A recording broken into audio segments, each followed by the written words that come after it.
Ceci est un livre audio autogénéré par Google. Introduction.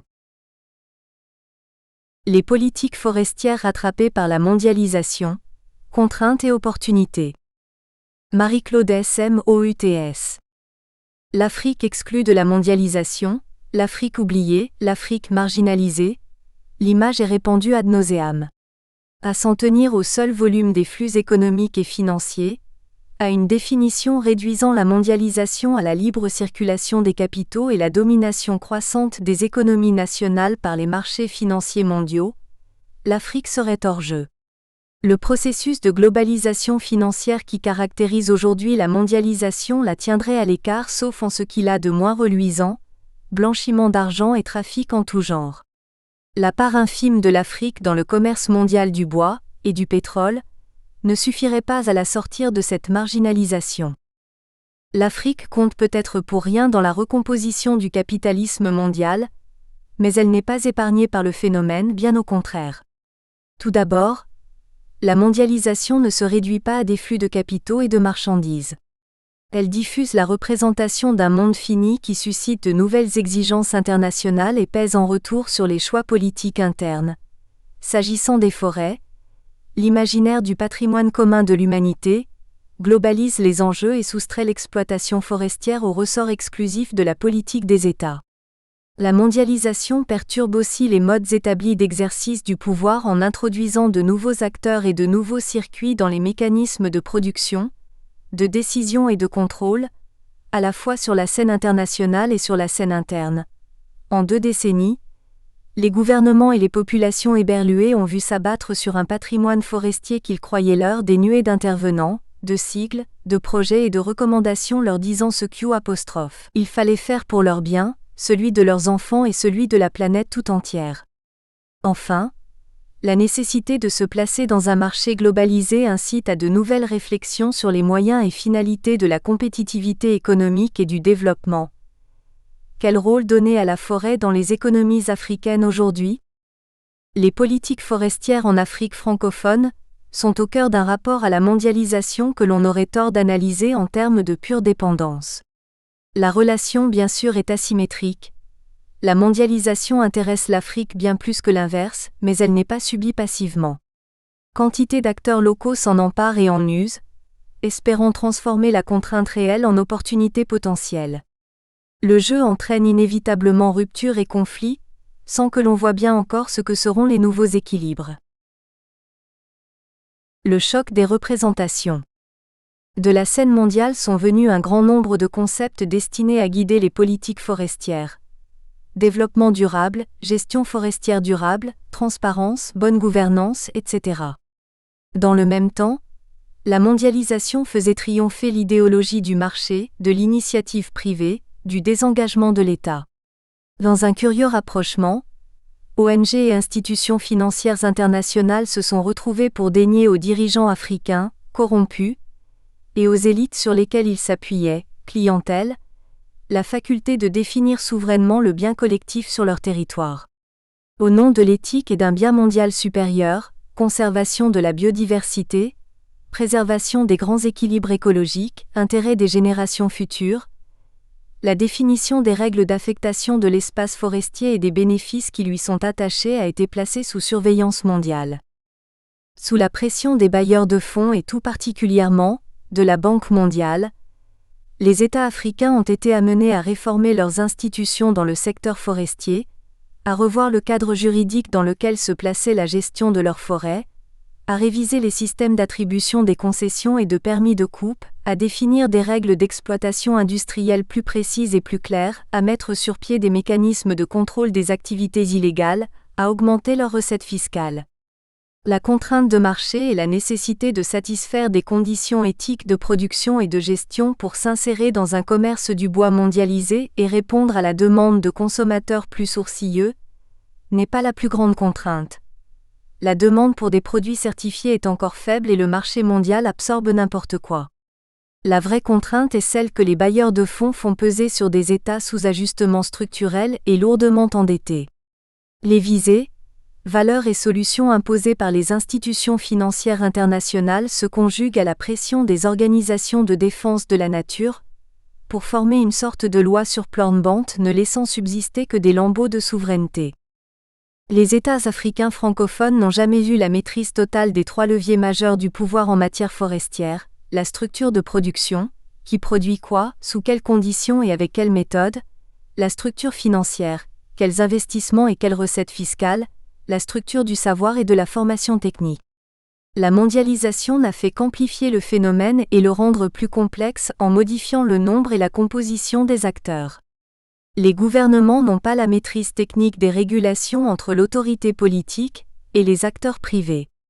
Aujourd'hui, les experts occidentaux et les ONG disent aux États quelles essences il faut interdire à l'exportation, sous quelle forme le bois doit être commercialisé, avec quelle méthode il doit être coupé, quels espaces devraient être réservés à la protection de la biodiversité. Les entreprises étrangères, les experts et les institutions financières tiennent colloque et se querellent à Washington et dans les grandes villes européennes sur la pérennité des investissements et les modalités de la fiscalité forestière en Afrique, en l'absence de tout représentant de ce continent.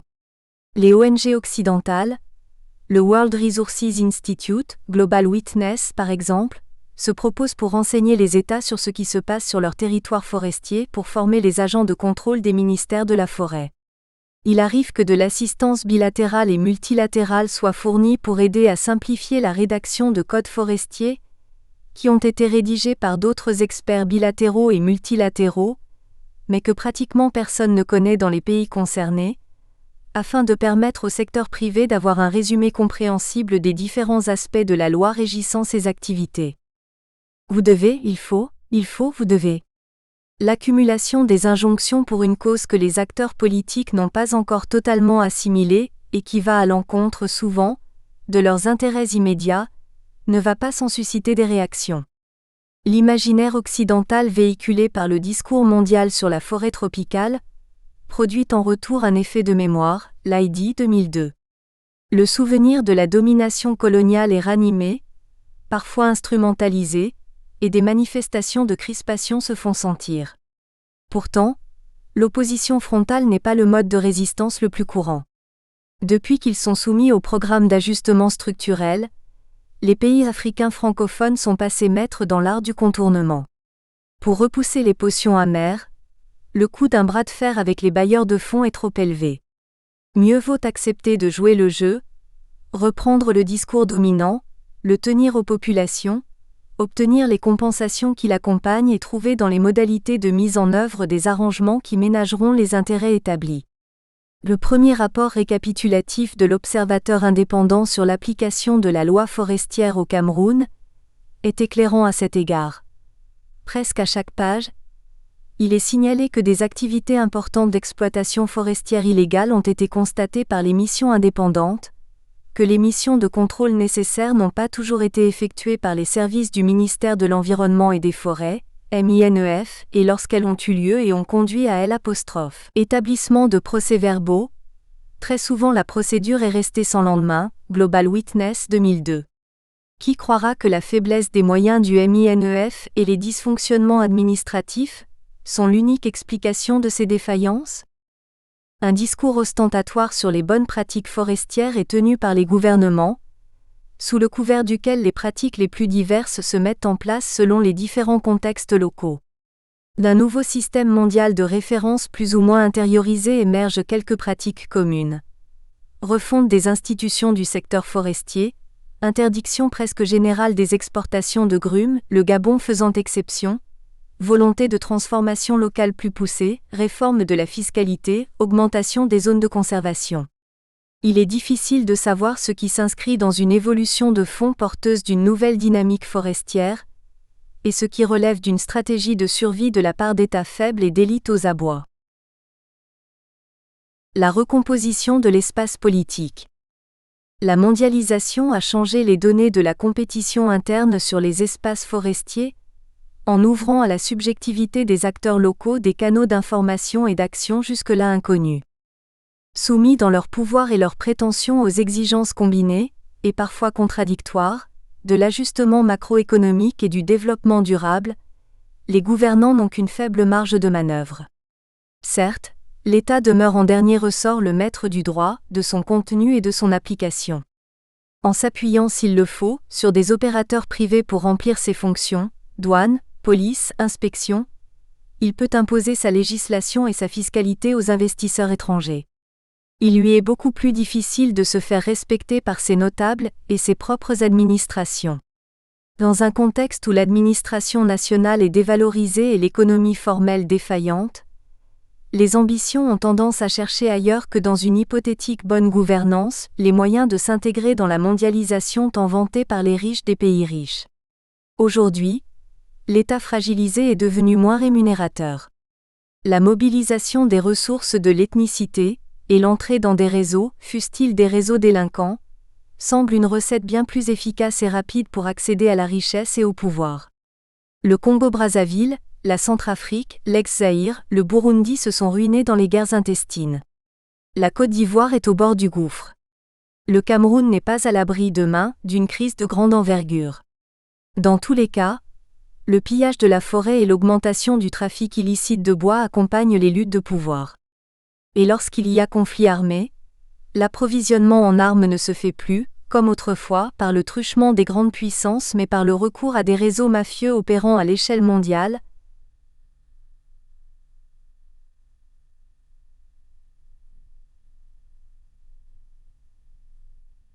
Rétribués notamment grâce aux revenus tirés du bois. Dans des systèmes politiques où, comme l'a montré Jean-François Bayard, 1989-1999, le pouvoir et la richesse sont directement liés à l'appropriation des ressources de l'extraversion, le détour par le terroir ou le village d'origine s'avère une stratégie rentable, les positions locales conditionnant de plus en plus l'accès aux ressources externes, Banega et Varnier 2001. Tout en donnant des gages aux attentes occidentales, les gouvernants doivent compter avec les élites en place et avec leur propension à extraire toujours plus de ressources de l'économie forestière locale pour les redistribuer à ceux qui fondent leur pouvoir. Les chefs d'État les plus habiles parviennent à se maintenir, ou à revenir, en modifiant les bases de leur pouvoir en fonction de l'évolution de la situation Gabon, Cameroun, Congo, mais dans tous les pays africains, la crainte de déstabilisation est permanente, Ellis 2003. Toute injonction venue de l'extérieur dont les conséquences aboutiraient à modifier les pratiques de redistribution, et par conséquent les différents étages du clientélisme, au nom des valeurs mondiales de transparence et de bonne gouvernance, est vécue comme une menace pour l'équilibre même de l'appareil d'État. La compression de l'espace opérée par la mondialisation ne touche pas que les élites, et ceux qui aspirent au succès. Le brouillage des limites entre le local, le régional et le mondial a pénétré partout. Les populations sont reliées, d'une façon ou de l'autre, au flux d'informations parcourant la planète. Le nouveau parler mondial ne leur est pas inconnu. Les plus éduqués ont bien compris le parti que l'on pouvait tirer de l'audience conférée aux ONG, aux communautés de base, aux mouvements de femmes et autres stakeholders sur la scène mondiale. Partout des ONG locales surgissent. Les diplômés chômeurs guettent les conférences internationales dans leur pays pour se présenter dans les couloirs avec des cartes de visite ornées d'un bel arbre vert, en s'autoproclamant responsables d'une ONG d'éducation et de protection de la nature, dans l'espoir d'obtenir un contrat de sous-traitance dans une grande ONG occidentale. Dans les mêmes couloirs, des villageois hardis démarchent pour obtenir les fonds qui leur permettront de construire l'abri destiné à leur ONG d'éducation des femmes à la protection de la forêt, et accessoirement, d'avoir des tôles pour couvrir le toit de leur propre maison. Le lien entre les populations paysannes et les acteurs internationaux devient immédiat. Organisés en associations, associations de la jeunesse, associations de femmes ou autres, généralement épaulés par la représentation locale d'une ONG occidentale, des villageois informent jusqu'à la Banque mondiale des activités d'exploitation forestière qui leur déplaisent et qu'ils dénoncent comme illégales. La présence sur le terrain des grandes ONG internationales et la multiplication des organismes de veille sur la forêt ont contribué à faire entrer les populations locales dans les circuits de la mondialisation. Sans adhérer nécessairement à l'intégralité du message véhiculé par les réseaux transnationaux de protection de la forêt, ces populations ont vite appris comment les utiliser à leurs propres fins dans leur rapport avec les entreprises et l'administration, en profitant des bonnes intentions parfois naïves des défenseurs mondiaux de la faune et de la flore. Les contradictions insoutenables. La faiblesse de leur économie et le poids de leurs dettes rendent les États africains particulièrement vulnérables. La circulation des idées sur la forêt et l'évolution des marchés mondialisés les affectent directement. Tout d'abord, la capacité de ces États à définir leurs objectifs en matière forestière est circonscrite par un discours international sur l'aide et le développement qui leur est imposé. Ce discours s'est globalisé et s'insère dans une vision générale de l'avenir de la planète, où la forêt occupe une place de choix.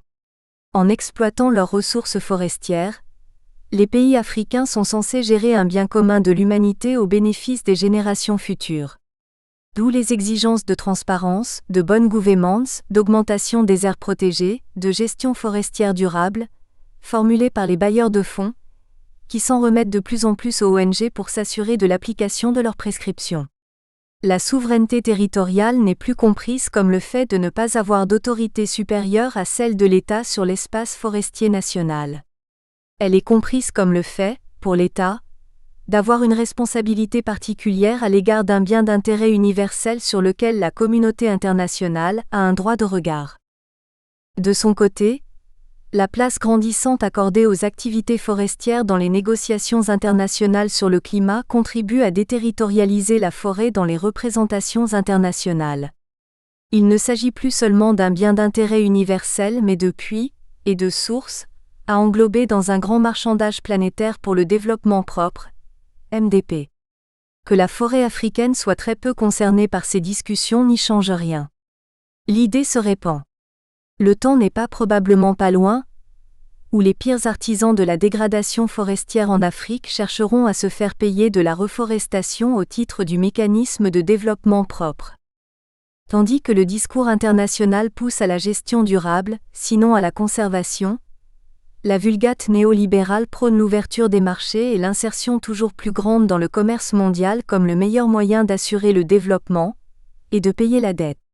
Cette logique pousse les États africains à tout faire pour augmenter leurs exportations de bois, d'autant que la baisse des prix internationaux des autres produits d'exportation, café, cacao, latex, et l'épuisement annoncé des gisements de pétrole, sur fond de dépréciation du dollar, les amènent à se retourner vers l'industrie forestière pour obtenir des devises. D'où le bon accueil réservé à quantité d'opérateurs nouveaux, qui ont placé la forêt africaine dans une stratégie d'approvisionnement en bois mondialisé, et l'exploitent sans souci de son renouvellement. Et comme les effets de la mondialisation sont multiples et contradictoires, l'effondrement des prix des cultures de rente a une autre conséquence. Il pousse les populations à s'intéresser de plus en plus aux cultures vivrières pour accroître leurs revenus, Kemajou et Sunderlin, 1999. Les agrandissements et créations de champs dans la forêt dense et la forêt secondaire, avec ou sans tronçonneuse, sont la principale manifestation de ces changements d'usage que d'aucuns appellent déforestation. Enfin, la libéralisation encourage la tendance en favorisant une croissance significative de la demande internationale de produits vivriers, si bien que dans plusieurs pays africains, et notamment le Cameroun et le Gabon, les cultures vivrières autrefois vouées à l'autoconsommation sont devenues des cultures commerciales dont l'augmentation et la demande entraînent, à cause des systèmes de cultures extensives, un accroissement des défrichements culturaux. Tous ces effets cumulés font que les changements entraînés par la mondialisation ont un impact sur la forêt aussi grand et aussi direct que les mesures de politique forestière, bien incapables d'intégrer un tel ensemble de données. Mondialisation et intégration des politiques forestières dans les politiques publiques. Alain Bertrand et Pierre Montagne.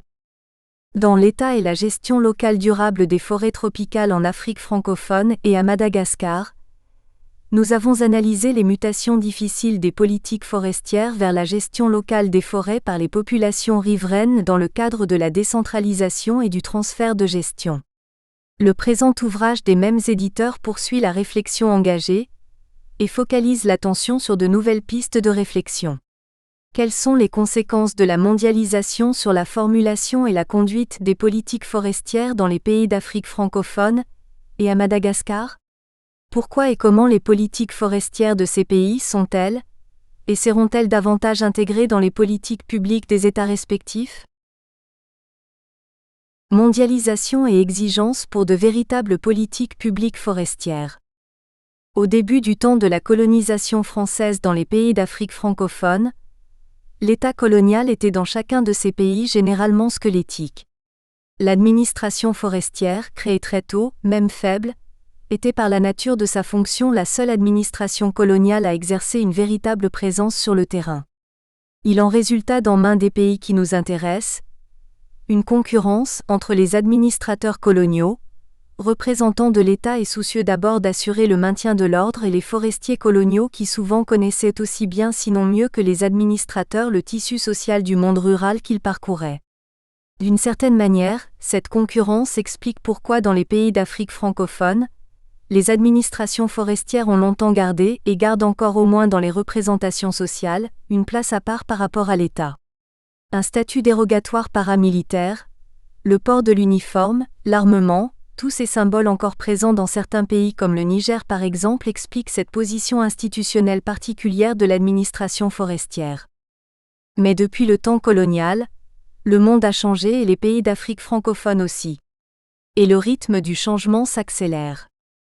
La croissance démographique et la mondialisation des échanges et des économies répercutent leurs effets jusqu'au fond des forêts équatoriales ou subtropicales africaines.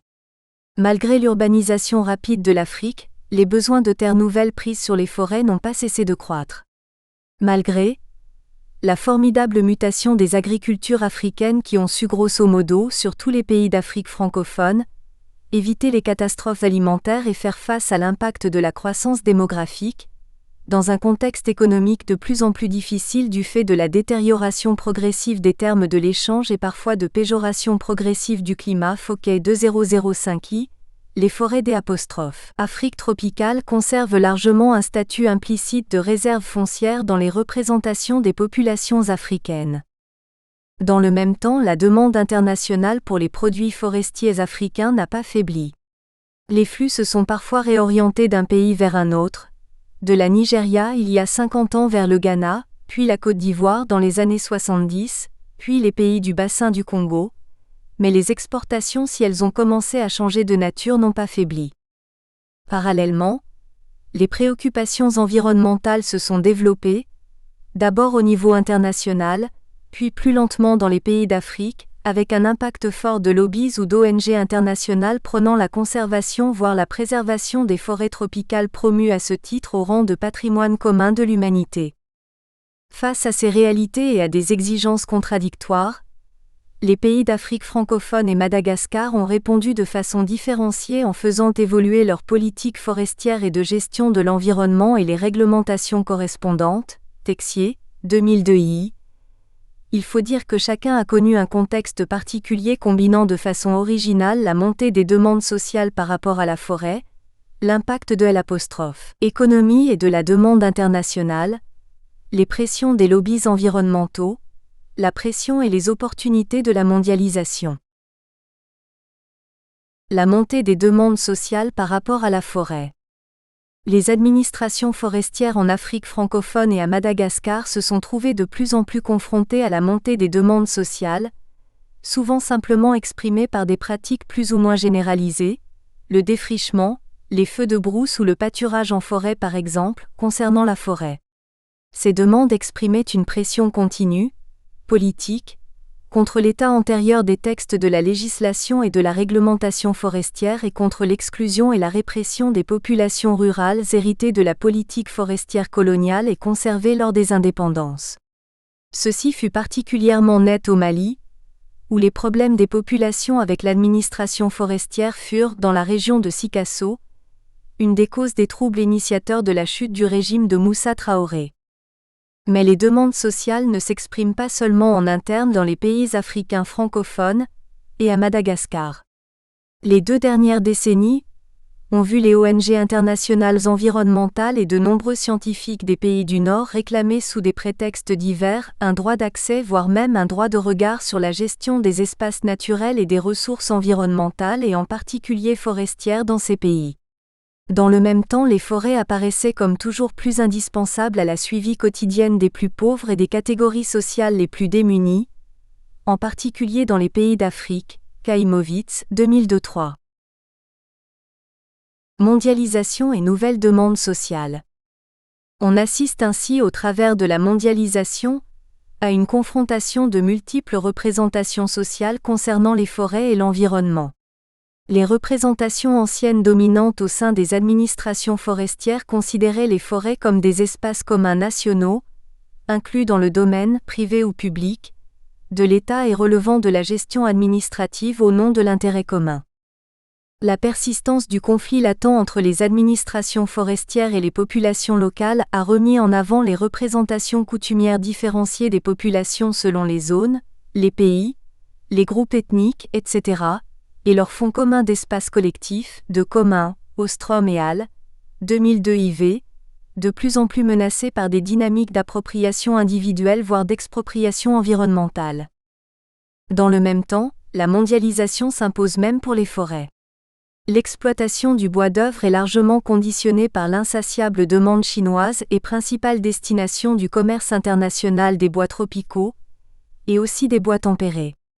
Ceci se traduit par l'arrivée d'entreprises malaisiennes d'exploitation forestière en Afrique centrale, Gabon, Cameroun, République démocratique du Congo, etc. Mais la mondialisation signifie aussi l'irruption dans les forêts et dans les espaces nationaux de nouveaux acteurs porteurs de demandes voire des exigences nouvelles. Grande ONG internationale de la conservation voire de la préservation prêchant à coups de millions de dollars la sanctuarisation des forêts. Chercheurs des multiples disciplines du champ de la biologie recensant et étudiant la biodiversité et exigeant un accès privilégié et parfois exclusif aux forêts au nom de la science. Touristes fortunés des pays du Nord acceptant de payer cher pour admirer les merveilles des forêts tropicales. Ces nouvelles demandes sociales d'usage des forêts véhiculent de nouvelles représentations sociales qui apparaissent directement en conflit avec les anciennes qui justifiaient les anciennes politiques forestières en Afrique francophone et à Madagascar. Ces nouveaux acteurs parlent des forêts tropicales, de la biodiversité comme faisant partie d'un patrimoine mondial. Si les forêts, comme les océans sont des biens publics mondiaux, alors il y a une véritable remise en cause de la souveraineté des États. Des politiques forestières dans des contextes plus complexes. Les administrations forestières étaient, et dans bien des cas restent encore, peu ou mal préparées pour affronter ces défis. Un héritage colonial appauvri par la période post-indépendance a limité la représentation sociale dominante au sein des administrations forestières à un domaine à préserver des incursions et non pas à un patrimoine à faire fructifier. Cette mentalité de forteresse assiégée n'a pas facilité l'innovation. Les recommandations formulées il y a plus de 30 ans de diversifier les compétences au sein des administrations forestières restent largement lettre morte. Une panoplie d'instruments plus difficiles à manier. Les administrations forestières des pays d'Afrique francophone ou de Madagascar ont encore trop souvent beaucoup de mal à sortir d'une simple approche juridique et réglementaire pour envisager la mise en œuvre d'une politique forestière cohérente répondant aux défis de la situation actuelle. L'importance économique du secteur forestier et des filières des différents produits forestiers reste largement ignorée des décideurs politiques, mais aussi trop souvent des responsables des administrations forestières. Cela explique que les pouvoirs publics des pays d'Afrique francophone aient encore des difficultés à envisager, utiliser et combiner toute la panoplie des instruments existants pour mettre en œuvre les politiques forestières, qu'il s'agisse d'instruments économiques, institutionnels, juridiques ou réglementaires. La valorisation des produits et des services rendus par les forêts n'est pas encore considérée comme une priorité dans la plupart de ces pays. Même lorsque cette panoplie d'instruments disponibles est connue, son utilisation cohérente et leur combinaison face à des groupes sociaux plus nombreux est souvent mieux informée. Les ONG par exemple disposent d'un pouvoir de lobbying considérable, que les populations apparaît très difficile aux administrations forestières et ceci contribue à ralentir la rénovation de l'arsenal des services publics pour la mise en œuvre de véritables politiques publiques de la forêt dans ces pays. De nouvelles relations partenariales. Face à des groupes sociaux d'utilisateurs des forêts plus nombreux, plus exigeants et aux préoccupations divergentes voire conflictuelles, les administrations forestières des pays d'Afrique francophone et de Madagascar sont amenées à composer et à nouer progressivement de nouvelles relations partenariales.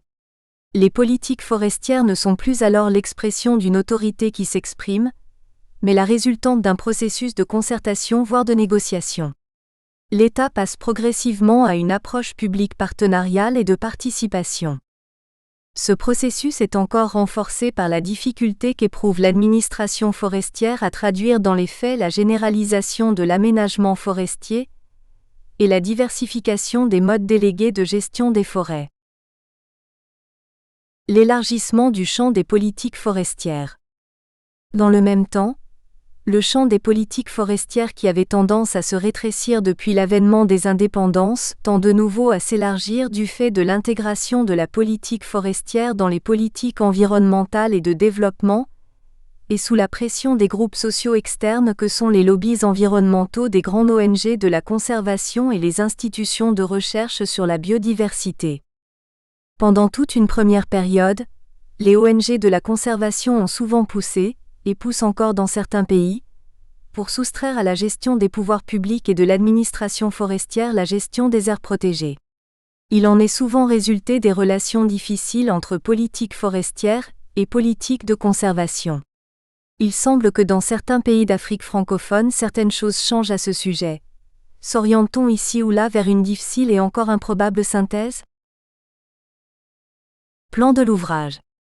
Toutes ces mutations complexes et souvent contradictoires des politiques forestières constituent la trame du présent ouvrage, à travers moins d'une trentaine de communications différentes que nous allons maintenant présenter brièvement en faisant ressortir quelques-uns des éléments majeurs mis en relief par les différents auteurs.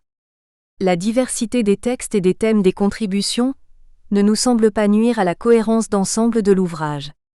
Les mutations des politiques forestières, comme celles de toutes les politiques publiques, ne peuvent pas s'analyser et s'apprécier à partir d'un point de vue uni. 6 chapitres constituent donc cet ouvrage. Le chapitre 1 d'introduction examine les pressions externes qui s'exercent sur les États africains pour transformer leur politique forestière. La mondialisation de l'information atteint tous les niveaux des sociétés africaines, et les États se trouvent en quelque sorte pris dans un étau entre des pressions externes multiples et des demandes nouvelles venues de la société du local au national. Les mutations des politiques forestières et leurs adaptations dans un contexte complexe sont réelles, mais lentes et difficiles au même titre que la transformation des politiques publiques de chaque État. Les problèmes des mutations profondes des relations entre le secteur privé, notamment pour ce qui concerne les enjeux liés à l'exploitation du bois d'œuvre en Afrique équatoriale, et les États font l'objet du chapitre 2. Le chapitre 3 traite de la gamme élargie des instruments à même d'appuyer la gestion durable des forêts, en commençant par la fiscalité mais aussi le nécessaire contrôle forestier. Le chapitre 4 montre enfin à travers quelques cas spécifiques comme la question de la gestion des produits forestiers non ligneux, ou de la venaison en Afrique centrale l'élargissement considérable du champ des politiques forestières. Le chapitre 5 replace les politiques forestières à un niveau de complexité supplémentaire. Les contraintes extérieures aux politiques forestières se sont développées au-delà de la sphère nationale au niveau international. Enfin, le chapitre 6 de conclusion propose des pistes pour continuer les recherches sur les politiques forestières tropicales. Le présent ouvrage se consacre de façon générale aux pays africains francophones et à Madagascar. Certains pays, Burkina, Côte d'Ivoire, etc., ont fait l'objet de travaux à des moments divers de la part de certains des membres de l'équipe, mais ces travaux ne sont pas ici présentés par des communications spécifiques. Les principaux pays dont traite avec plus ou moins de détails le présent ouvrage sont le Niger, le Mali, le Tchad, le Cameroun, le Congo rez-de-chaussée, le Gabon et Madagascar. Cet ouvrage analyse des politiques forestières qui concernent donc toutes les formations forestières dans chaque pays et dans beaucoup de pays concernés, la plupart des espaces naturels. Néanmoins, un accent particulier est mis sur les questions de la gestion des formations forestières naturelles, au détriment des plantations forestières et des boisements ruraux. L'une des thèses de cet ouvrage est de montrer que les politiques forestières doivent être et sont de facto de plus en plus intégrées au sein des politiques publiques. Le secteur forestier doit être considéré non seulement en tant que tel, mais aussi en prenant en compte toutes ses interactions avec les autres secteurs de l'économie et de la société. L'idée de base étant qu'il n'y a pas de relation directe de l'homme à la nature, il y a des relations entre les hommes à propos de la nature. Les nouveaux partenariats entre l'État et le secteur privé pour des politiques forestières de gestion durable, chapitre 2. Une évolution majeure s'est produite au cours des 15 dernières années, en ce qui concerne l'exploitation du bois d'œuvre et la gestion des forêts naturelles dans le bassin du Congo. Les opérateurs privés sont devenus de réels interlocuteurs des pouvoirs publics et de l'administration forestière pour la gestion durable des forêts.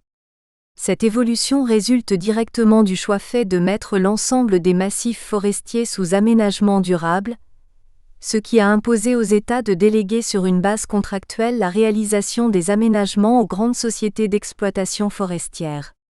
Il en est résulté une intégration technique plus poussée entre aménagement forestier et exploitation, et dans une large mesure, une dilution des antagonismes entre conservation, exploitation et valorisation. De ce fait, l'État n'est plus seul à décider des orientations de la politique forestière. D'autres acteurs sont devenus incontournables comme le secteur privé, les communautés de base ou la société civile. La question principale est donc celle du cadre de concertation entre l'administration et les autres catégories d'acteurs. Un dialogue entre deux catégories seulement ne peut pas garantir un cadre de gestion durable. La question est bien, qui va définir la durabilité et qui va la juger? L'outil principal utilisé dans ce contexte est la concession. Il est remarquable de constater que l'usage nouveau qui est fait de cet instrument pour assurer la gestion durable des forêts avec les exploitations forestières n'a pas ou pas encore été transposé dans le domaine de la faune en ce qui concerne les grands domaines de chasse. Les pays du bassin du Congo se sont tous engagés dans un processus de réforme de leur politique forestière et de formulation de nouveaux textes et surtout d'une nouvelle fiscalité forestière. Il s'agit en fait de s'adapter à une situation nouvelle à bien des égards. Les communautés rurales et les communes ne peuvent plus être ignorées. L'État ne peut plus conserver la main mise sur la totalité des forêts. Est en jeu donc une véritable réallocation des compétences et des activités entre administration forestière et paysans, collectivités ou groupes d'utilisateurs sédentaires ou migrants vivant dans ou à proximité de cette ressource. Cette réallocation peut même, parfois, déboucher sur un partage du territoire entre administration forestière et paysans. D'autre part, la forêt équatoriale est devenue autant l'affaire des bailleurs de fonds et des grandes ONG institutionnelles que des États de moins en moins souverains quant à l'utilisation de ces écosystèmes perçus comme patrimoine commun planétaire. La situation actuelle analysée sous des angles divers par les 6 communications du chapitre peut être décrite comme le milieu du gué. De nombreuses incertitudes demeurent sur les évolutions à venir et sur les solutions qui prévaudront dans les différents pays de la sous-région. Un éventail élargi d'instruments et de modalités de gestion publique des forêts par les administrations forestières, chapitre 3. Le chapitre suivant est consacré aux instruments des politiques forestières et à leurs modalités d'utilisation et de combinaison.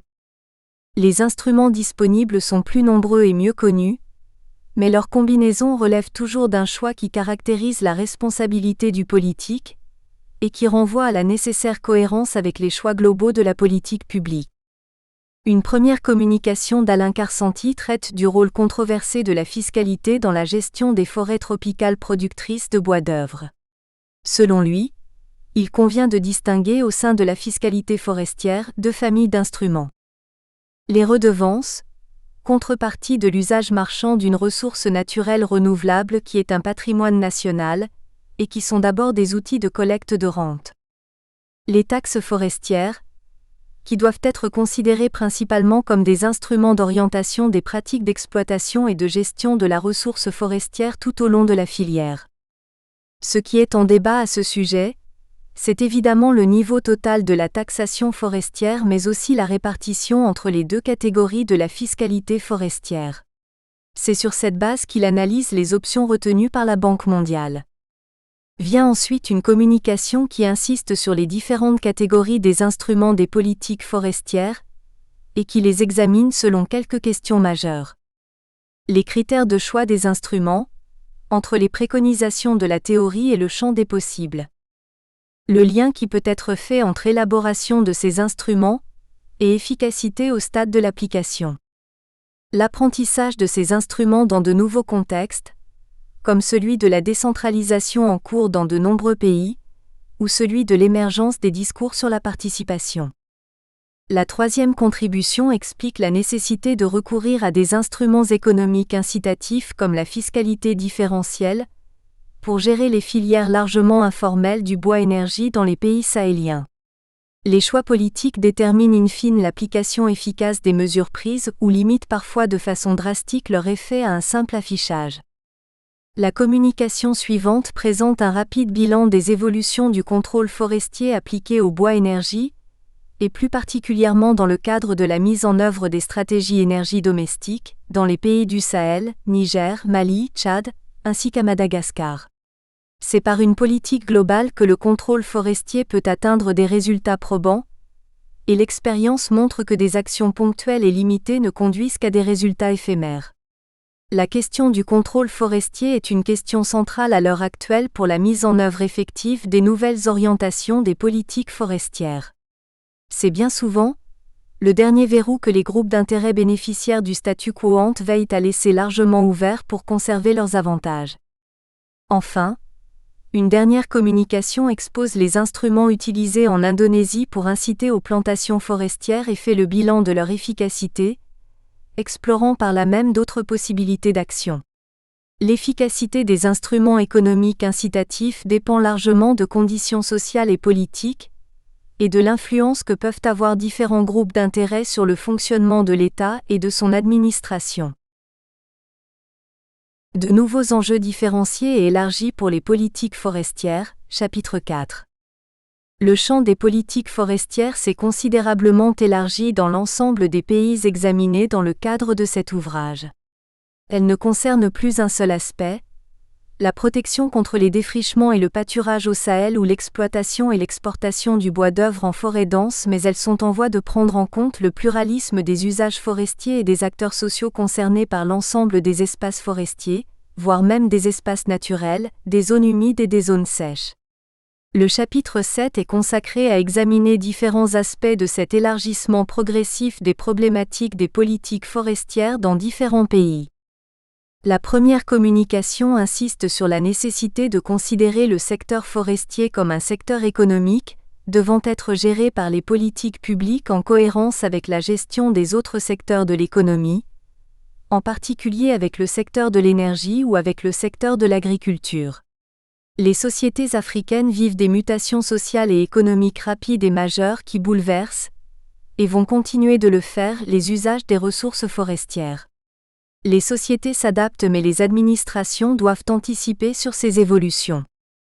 La deuxième communication de ce chapitre est consacrée à Madagascar et aux perspectives en cours de la modernisation de l'administration forestière malgache en relation avec la décentralisation et la création des provinces autonomes et des régions. C'est toute la dornanialité et toute l'organisation de l'État qui sont remises en question. La troisième communication est consacrée au PFNL, produits forestiers non ligneux.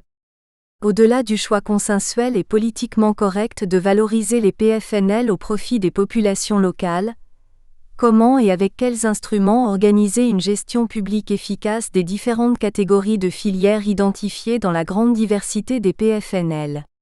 La communication vise à montrer qu'il est impossible d'utiliser des instruments identiques pour gérer des filières présentant des structures socio-économiques très différentes.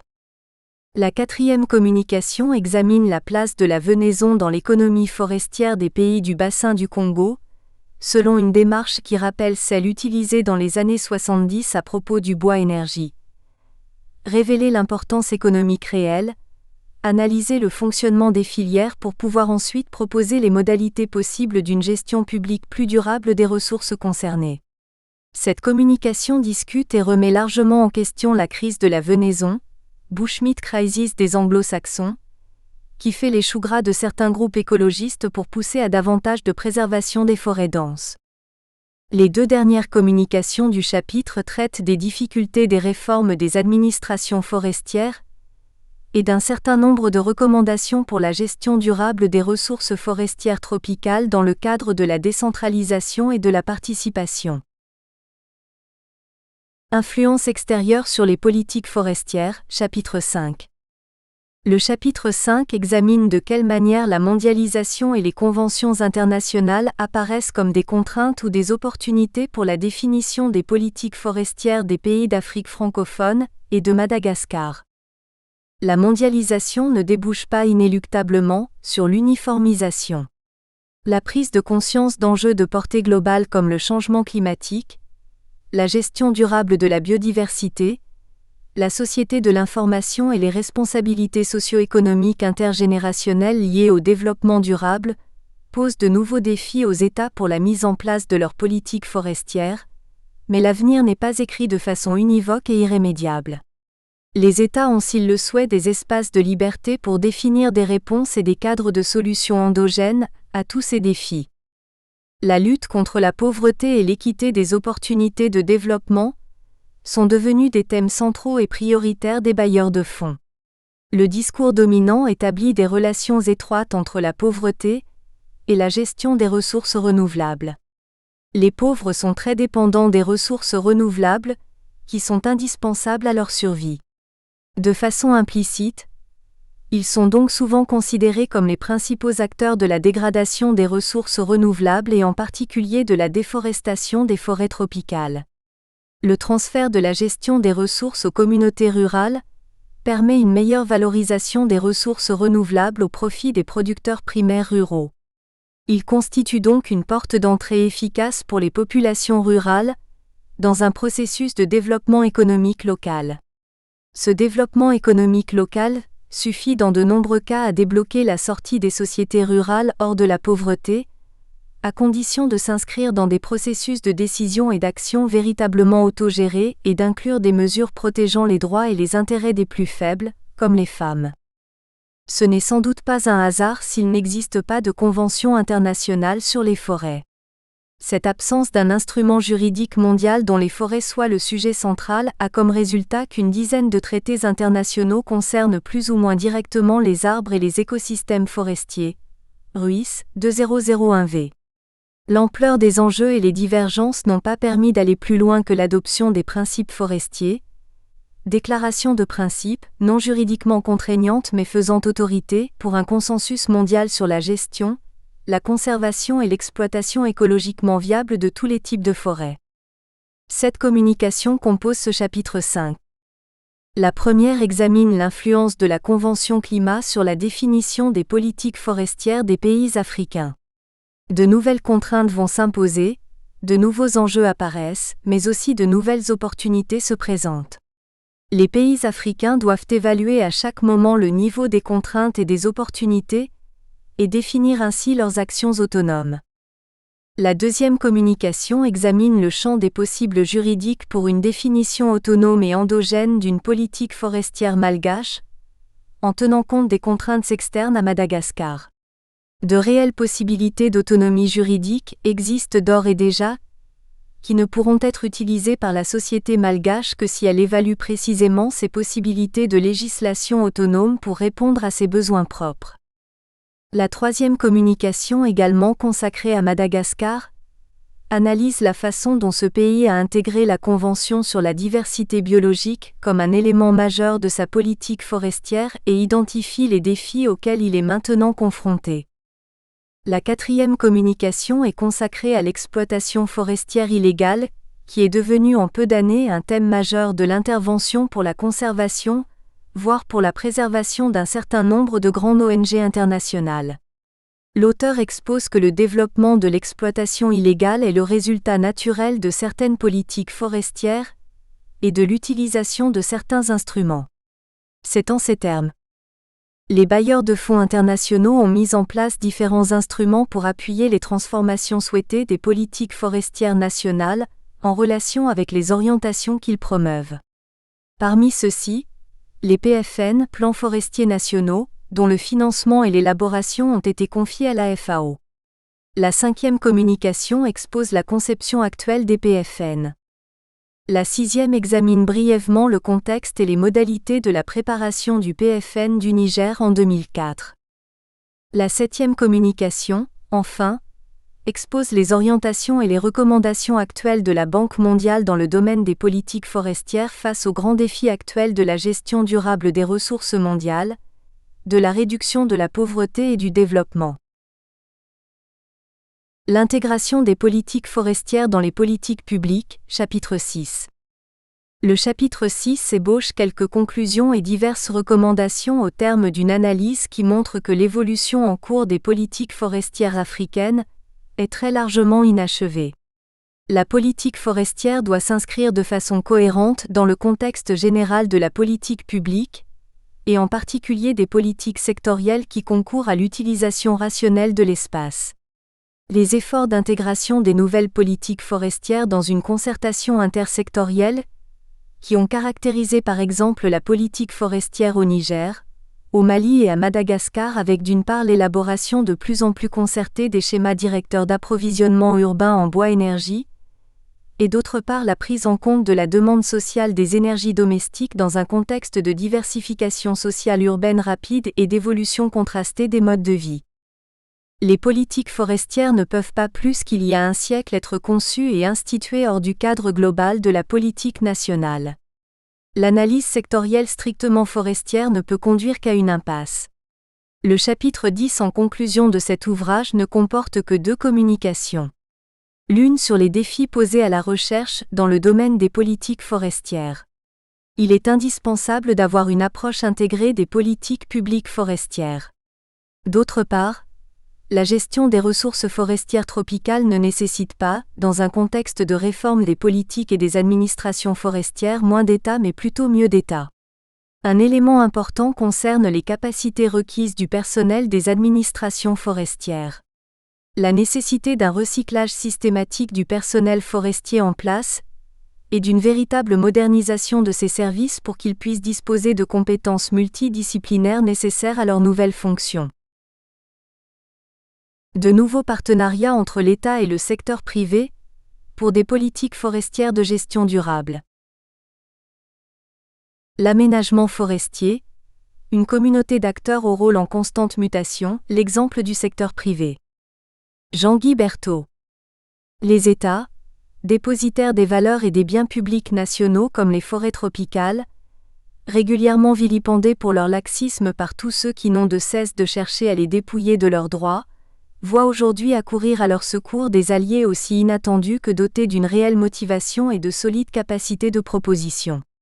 Le secteur privé, perçu jusque-là comme le grand bénéficiaire de l'octroi des concessions forestières est donc responsable unique et désigné des maux qui affectent les écosystèmes forestiers tropicaux, confronté à cette situation, a décidé de changer de stratégie, à la fois dans ses pratiques et surtout sa communication pour contrer notamment celle très critique des grandes ONG internationales. Cette situation est notamment observée en Afrique centrale où depuis la fin des années 90, sur la base de projets pilotes de démonstration de gestion forestière financés par la coopération française, des modèles opérationnels de plans d'aménagement constamment affinés ont pu être proposés non seulement aux États mais simultanément aux opérateurs privés. Cette double pédagogie à destination d'interlocuteurs situés à chaque extrémité de la chaîne de la gestion forestière a obligé ces acteurs, selon les méthodes de médiation environnementale, à se projeter dans un avenir imaginé comme commun, à un horizon de 25 à 30 ans, qui est celui des coupes polycycliques réalisées dans ces massifs, afin de mettre en œuvre des pratiques répondant aux nouvelles exigences d'une durabilité forestière qui trouve ainsi progressivement ses marques. Différents facteurs ont permis, non pas une convergence de points de vue, ce n'était pas l'objectif, mais de réunir des conditions favorables à une meilleure gestion. La pression de la communauté internationale et la nécessité par le secteur privé de garantir ses investissements à moyen terme ne sont pas à sous-estimer.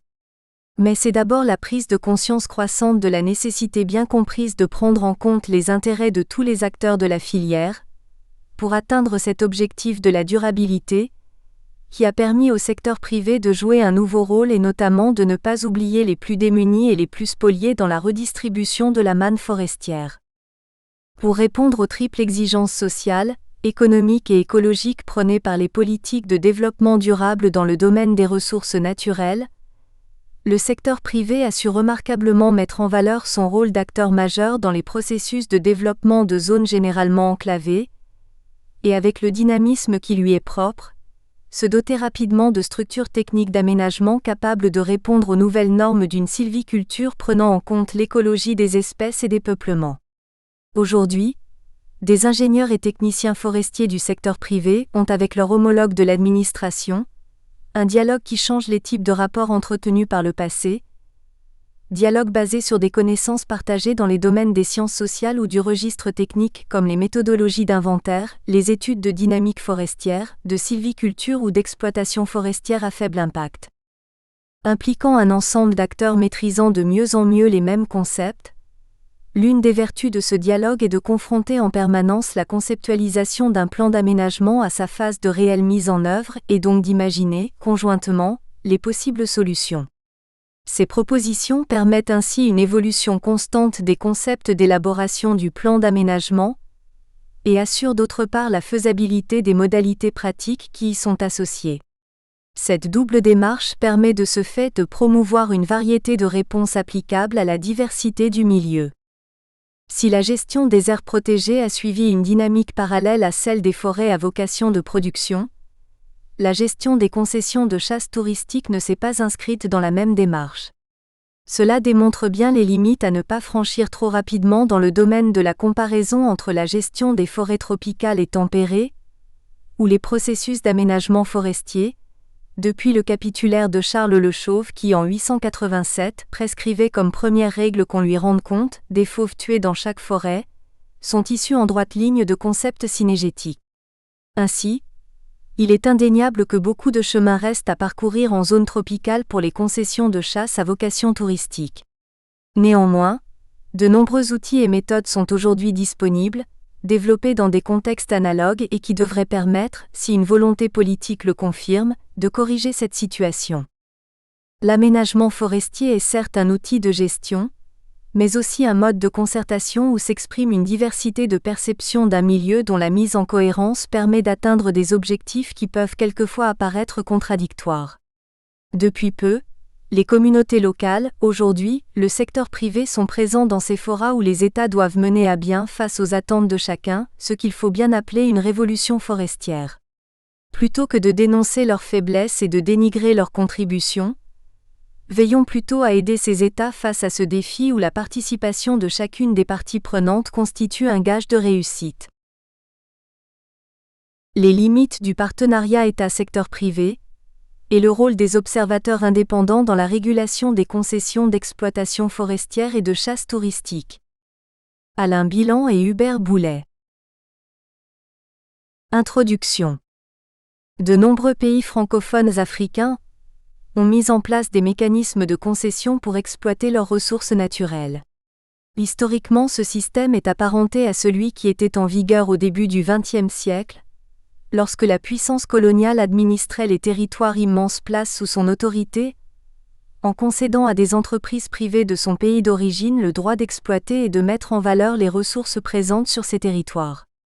À noter que les mécanismes de contrôle et de régulation étaient faibles, et qu'il a fallu l'intervention de l'opinion publique internationale, au moins celle des pays colonisateurs, accompagnée d'une résistance des populations sur place pour que différentes formes d'abus de pouvoir soient atténuées. Aujourd'hui, les concessions s'apparentent à des contrats d'exploitation, par lesquels les deux parties État et entreprise s'engagent sur des procédures de production économique, pour l'entreprise et sur des mécanismes de régulation, par l'État.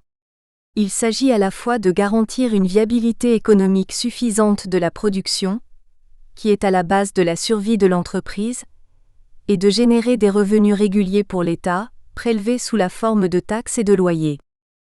L'intérêt de la concession vient de ce qu'il s'agit d'un outil juridique majeur, par lequel se mettent en place actuellement des procédures de gestion durable des ressources naturelles. Ces procédures vont bien plus loin que l'arsenal réglementaire banal que constituent les lois sur le travail, sur l'hygiène et la sécurité, l'ordre public, etc., auxquels les opérateurs sont assujettis. Pendant longtemps en forêt, seul ce type de loi a été mis en vigueur, laissant les modalités techniques de l'exploitation relativement libres pour l'opérateur. Mais ces lois ont eu peu d'impact sur la durabilité de la ressource exploitée, et dans les faits elles se contentaient de cadrer des pratiques de cueillette. Aujourd'hui, c'est au travers de la concession, par le biais des cahiers des charges attenants, que l'activité d'exploitation peut être régulée par les pouvoirs publics. Le présent article va s'intéresser à deux types de concessions actuellement utilisées en Afrique francophone, la concession de chasse touristique, d'une part, et la concession d'exploitation forestière d'autre part. La ressource exploitée est dans un cas la faune cynégétique, dans l'autre les arbres à vocation de bois d'œuvre. Après une analyse comparative de ces deux formes de concession, une attention particulière sera portée sur les rôles des acteurs dans ces deux filières, et sur les conséquences très contrastées sur la mise en œuvre de mesures visant à assurer la gestion durable des ressources naturelles exploitées. Les acteurs impliqués. Les principaux acteurs impliqués sont l'État dans son double rôle de législateur et d'animateur du développement, les institutions de coopération multi- et bilatérales, les opérateurs privés, les populations locales et leurs représentants, la recherche et enfin les ONGs nationales et internationales, qui se perçoivent comme les porte-paroles de l'opinion publique nationale et internationale, ou tout au moins celle de certains pays occidentaux. Les concessions autant de chasse que forestières ont de nombreuses caractéristiques en commun. Les concessions sont toujours liées à un territoire, faisant l'objet d'une délimitation formelle sur une carte et sur le terrain. Les territoires concédés sont la propriété privée des États. Les concessions sont attribuées pour des durées très variables selon les pays. Cette durée peut être inférieure à celle de la rotation comme au Cameroun, ce qui ne sécurise pas l'exploitation. En RCA, la situation est totalement différente. La durée de la concession est liée à la durée de vie de l'entreprise attributaire. Dans le secteur forestier, les autorités peuvent accorder un allongement de la durée d'une concession lorsque celle-ci dispose d'un plan d'aménagement. Ce document est en effet perçu comme un gage de bonne gestion à long terme, avec un rôle de stabilisation des conditions écologiques et socio-économiques de la concession. Ces territoires sont souvent délimités sans prendre en considération les terroirs villageois, ni les zones coutumières de prélèvement de ressources naturelles par les populations. Les mécanismes de régulation de la cohabitation entre la concession et ses voisins, population, opérateurs économiques, sont souvent inexistants et se réduisent à des versements de taxes. La concession est toujours perçue par les États, mais aussi localement, comme un pôle de richesse dans un milieu rural et forestier souvent enclavé et peu développé. De nombreuses attentes et conflits résultent de ce décalage. Ces deux types de concessions reposent sur l'exploitation de ressources naturelles dont la capacité de régénération reste mal connue. Ce n'est que récemment, depuis quelques dizaines d'années au plus, que l'on sait inventorier les stocks, d'arbres ou d'animaux, selon des processus d'inventaire fiables. La capacité de reconstitution des espèces prélevées, qui constitue la base d'une gestion durable, exige que l'on connaisse un certain nombre de variables comme les taux de régénération, les accroissements naturels et les taux de mortalité. Autant pour la faune sauvage que pour les arbres de forêt dense, ces données restent encore mal mesurées et font l'objet d'approximations et de modèles progressivement affinés.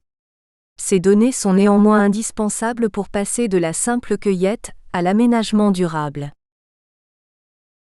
Le concessionnaire est lié à l'État par de nombreuses obligations contractuelles.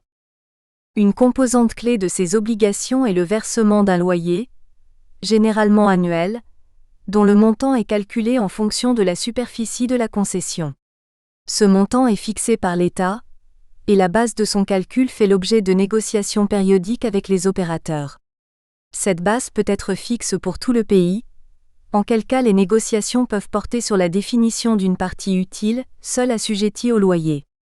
Cette taxe à la superficie peut être ajustée en fonction de la richesse de la concession, ou encore définie par le résultat d'enchères.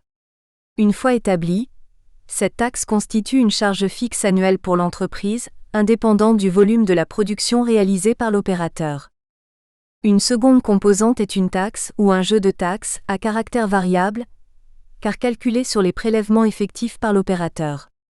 Aux taxes d'abattage du bois correspondent les taxes de prélèvement de la faune, qui varie en fonction de l'espèce prélevée.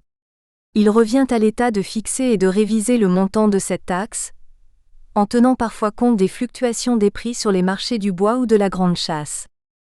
Au Burkina Faso, les zones de chasse sont sous la responsabilité du ministère de l'Environnement et de l'Eau. Excepté pour les oiseaux, la chasse touristique est pratiquée dans des zones qui appartiennent à l'État et qui sont concédées à des intervenants nationaux.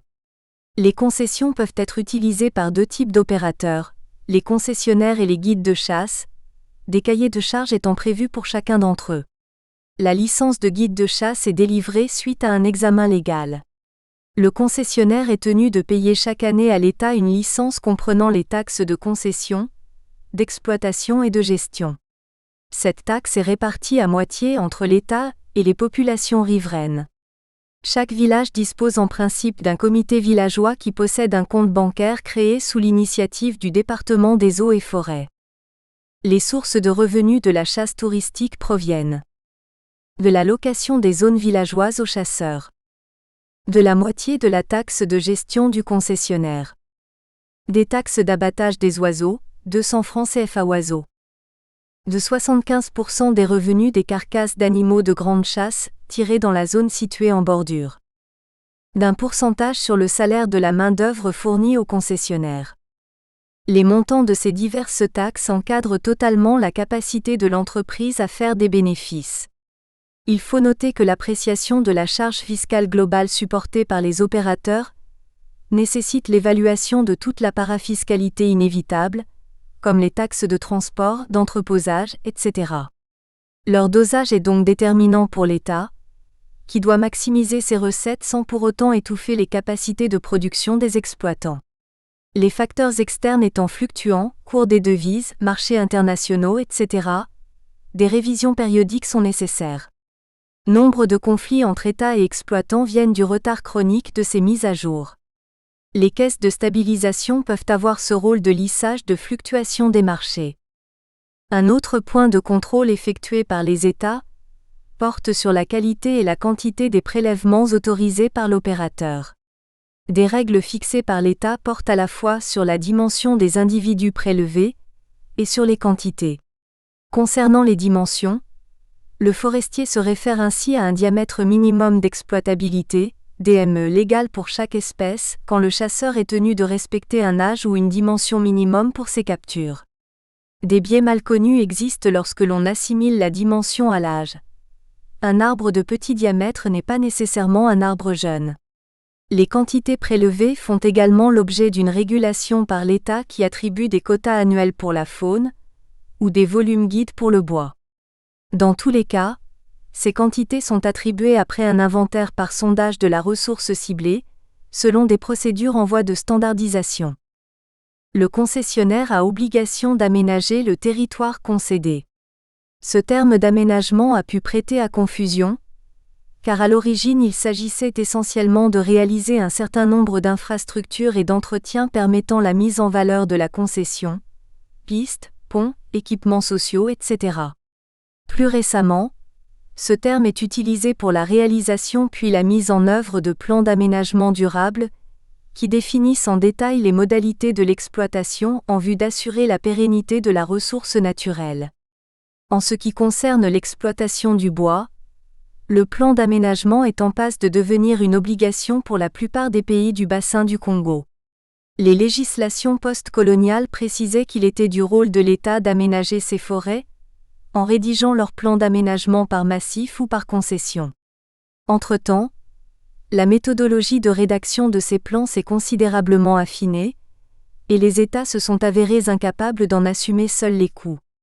Les réformes des lois forestières des années 1990 à 2000 ont transféré la charge financière de la rédaction du plan d'aménagement, estimée à environ 2000 FCFA par an pour les concessions de plus de 250 000 hectares, aux concessionnaires dans la plupart des pays.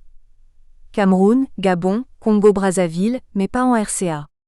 Dans le cas de la faune, des plans de gestion sont parfois obligatoires, comme par exemple au Burkina Faso, mais pas au Bénin. Concessions et revenus locaux. La concession industrielle, qu'elle s'applique au bois ou à la chasse touristique, est un outil du pouvoir central qui alimente ainsi les caisses de l'État.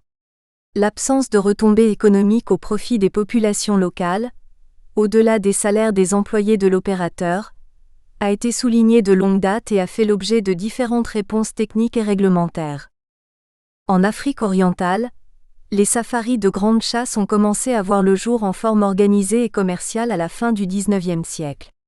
Depuis 1955, la clientèle a progressivement augmenté et la grande chasse touristique a également débuté dans la plupart des autres pays du sud du Sahara. Cette activité engendre de forts intérêts économiques pour l'État, les sociétés et privés impliqués, ainsi que les guides de chasse.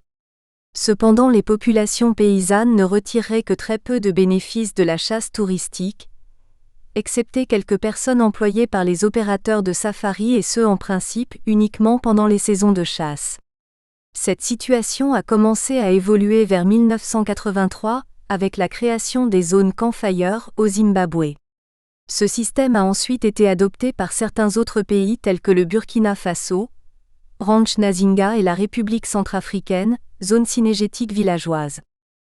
Certaines politiques de décentralisation ont réservé une partie des taxes forestières aux collectivités locales, avec des modalités de recouvrement très variables, versement direct, versement via un fonds d'équipement des communes, etc. Dans tous les cas de figure, la gestion de ces fonds reste très fortement liée à la qualité de la gouvernance de chaque collectivité concernée et son amélioration est un défi majeur face à la montée en puissance des décentralisations. Il se pose aussi un problème important de péréquation entre collectivités.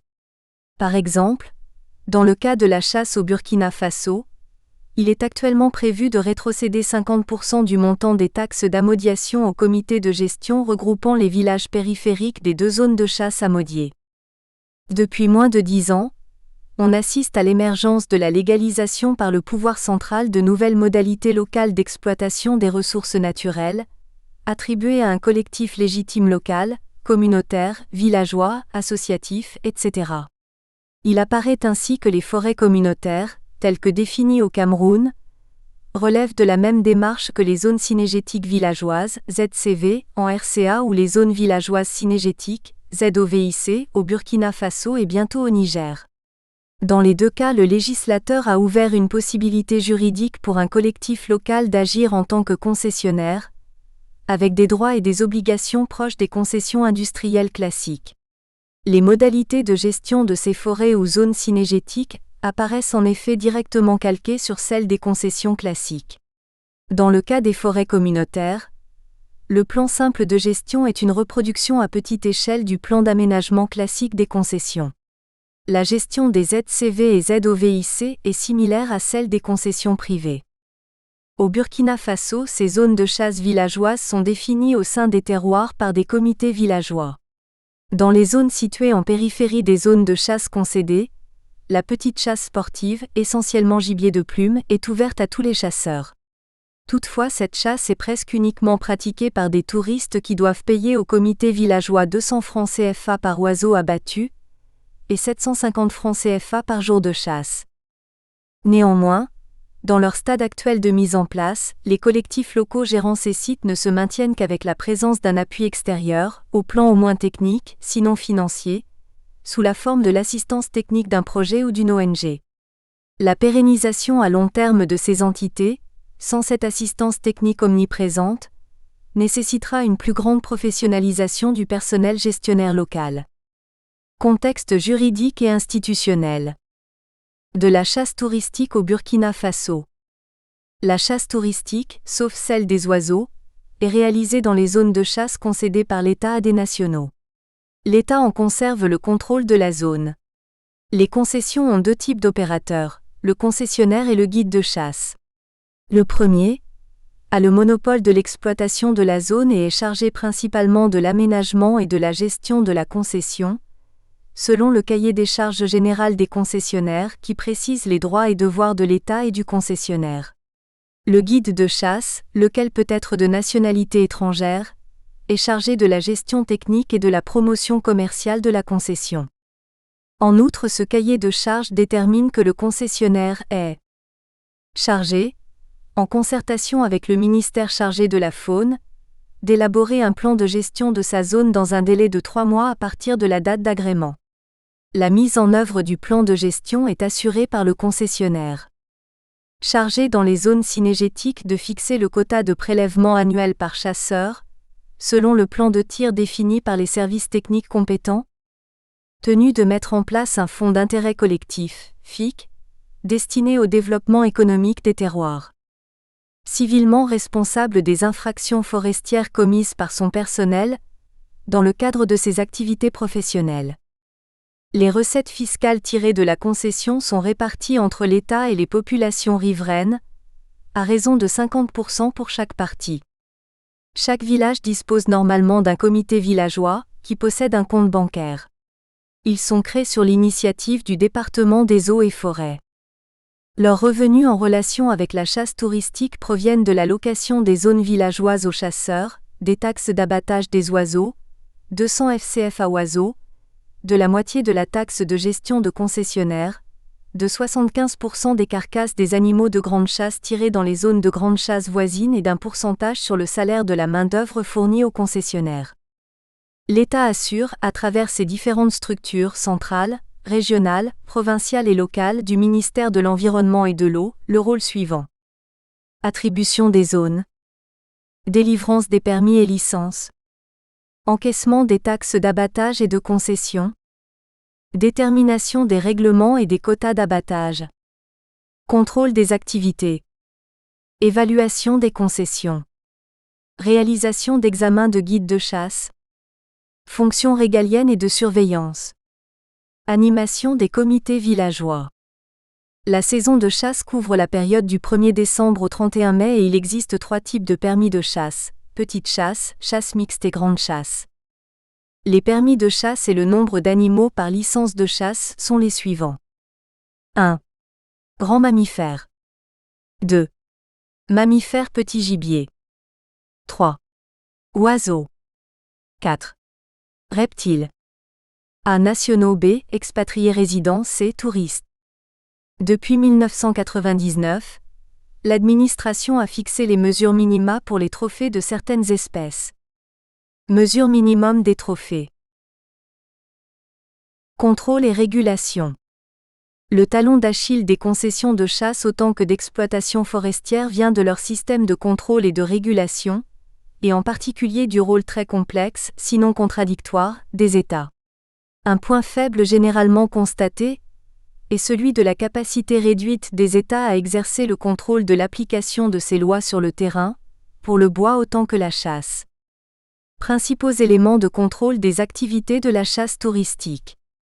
Politique commerciale. Qualité des rapports de fin de saison des sociétés de chasse. Qualité des services offerts aux clients, guides, sécurité. Respect des cahiers de charges et des textes réglementaires.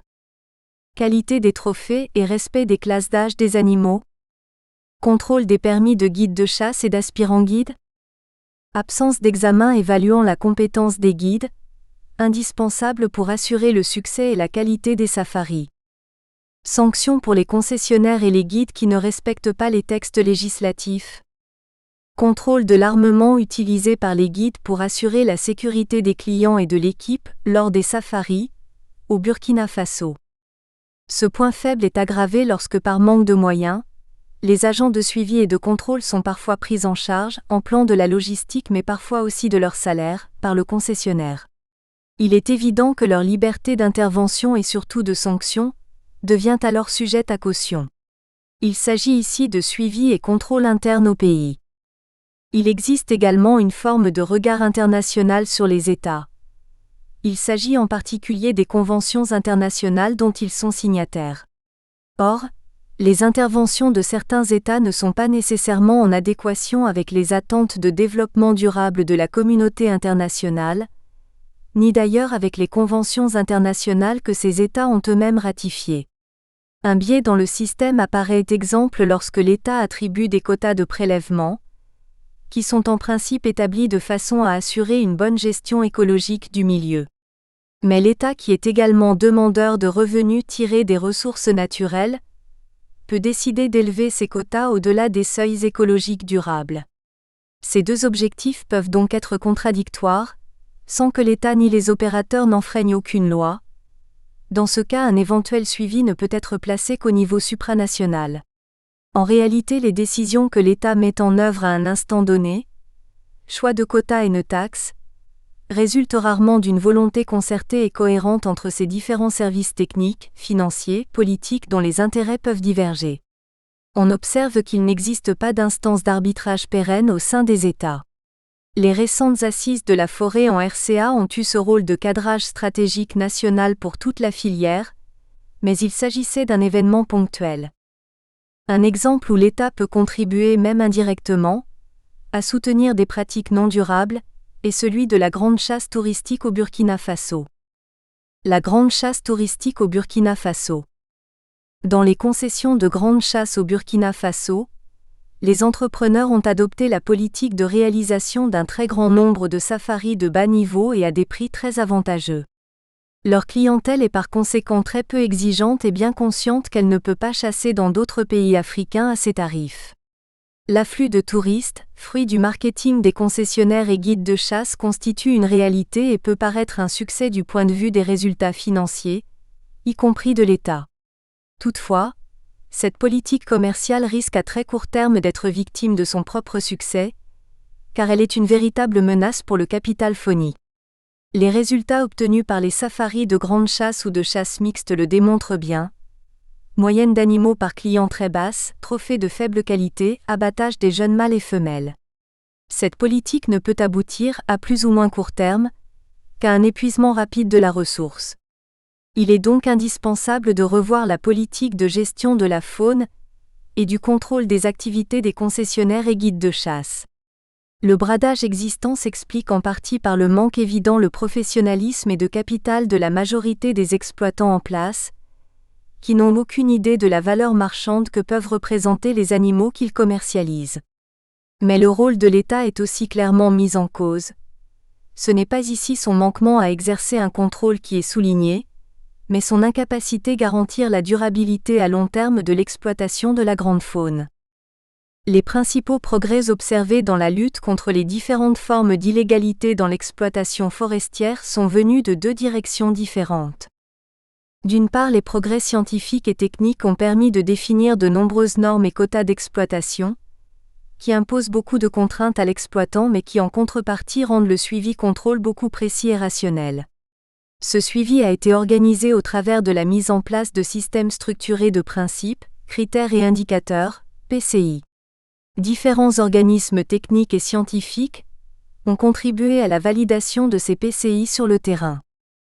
D'autre part, toute la filière exportatrice vers les pays occidentaux s'est trouvée sous la pression d'ONGs de ces pays, reflétant une prise de conscience écologique internationale exigeant la sauvegarde des forêts tropicales et introduisant des exigences nouvelles en matière de transparence dans les pratiques forestières. Ces ONGs ont légitimé leur action en considérant que ces forêts tropicales, au-delà de la souveraineté nationale, font partie d'un patrimoine mondial. Ces ONGs ont d'abord agi dans leur propre pays, en sensibilisant l'opinion publique et en faisant du lobbying auprès de leurs pouvoirs publics et des maisons mères des entreprises forestières. Certaines ONGs disposant de réseaux d'intervention technique sur le terrain sont allées plus loin en s'engageant dans des actions de partenariat avec les exploitants et les États, WWF, WCS. Cette attitude n'est pas sans risque pour leur image de marque, face au décalage entre les réalités du terrain et l'opinion publique internationale. D'autres ONGs plus radicales de lobbying, Greenpeace, Rainforest Action Network RAN, peuvent ainsi accuser de compromission les ONGs qui s'engagent dans de telles opérations de terrain. Ces deux types d'ONGs sont néanmoins complémentaires et continuent à jouer un rôle de mobilisation déterminant pour toute la filière. Plus récemment, une initiative de suivi indépendant a vu le jour, avec des organisations internationales comme Global Witness et Global Forest Watch. Ces ONGs, qui ont une volonté d'institutionnaliser leurs interventions dans et avec les pays où elles travaillent, établissent des conventions avec les États afin d'effectuer un suivi neutre de l'exploitation forestière. Le rôle des observateurs indépendants. Ces observateurs indépendants ont eu un rôle important dans l'évolution des 5 dernières années dans le domaine de l'exploitation forestière. Il faut souligner que cette dynamique récente du secteur forestier tropical vers le développement durable n'aurait jamais eu la même intensité sans l'aiguillon constant des ONGS internationales. Les différentes techniques étaient à peu près mises au point par la recherche. Les États avaient signé des conventions internationales et engagé des réformes réglementaires, mais le lobbying écologique international a touché à plusieurs points sensibles qui ont accéléré les démarches et abouti sur la mise en cohérence des textes et des pratiques. L'opinion publique internationale a été touchée par des images de déforestation brutale. Il faut noter ici un amalgame entre les différents bassins forestiers tropicaux. Si l'Amazonie et l'Asie du Sud connaissent des déforestations fortes pour l'élevage ou l'agro-industrie, l'Afrique centrale porte une exploitation forestière très sélective qui maintient l'essentiel du couvert forestier. Les bailleurs de fonds et multilatéraux ont relayé cette sensibilité du public en adoptant des directives pouvant aller jusqu'à l'arrêt de tout financement contribuant à l'exploitation de forêts, Banque mondiale, Union européenne, tandis que quelques coopérations bilatérales continuaient à appuyer la mise en œuvre de l'aménagement durable, coopération française en premier lieu, mais aussi allemande. Le lobbying international a touché à l'image de marque des pays forestiers tropicaux, qui se sont mobilisés sur les grands forums internationaux, en signant la plupart des grandes conventions. Certaines ONGS internationales ont signé des conventions d'assistance technique avec des concessionnaires forestiers dans le bassin du Congo, ce qui a eu un effet important pour rassurer ces industriels méfiants envers les écolos, en montrant qu'un dialogue constructif sur le terrain était possible. Il est particulièrement significatif d'observer qu'il n'existe pas d'observateurs indépendants équivalents dans le domaine de la chasse touristique. Il est fortement suggéré que l'organisation de la chasse sportive s'inspire des mécanismes en cours de mise en place pour l'exploitation forestière. Il s'agit en particulier de systèmes d'indicateurs et de démarches de certification. Les garanties de bonne gestion, suivi et certification. Dans le domaine de l'aménagement forestier et de l'exploitation du bois. Des principes, critères et indicateurs pour le suivi des concessions ont été proposés par la recherche, puis progressivement testés sur le terrain par les États, en partenariat avec les opérateurs privés. On observe aujourd'hui que ces PCI, qui ont été conçus pour des concessions aménagées, ont été peu adoptés en Afrique centrale, principalement à cause du trop petit nombre de concessions disposant d'un plan d'aménagement en cours d'exécution.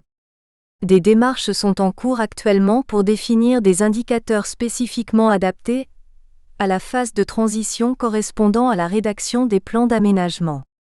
Un point faible actuel des PCI est qu'il n'a pas été établi clairement quel opérateur devait en être à la fois le vérificateur et le garant.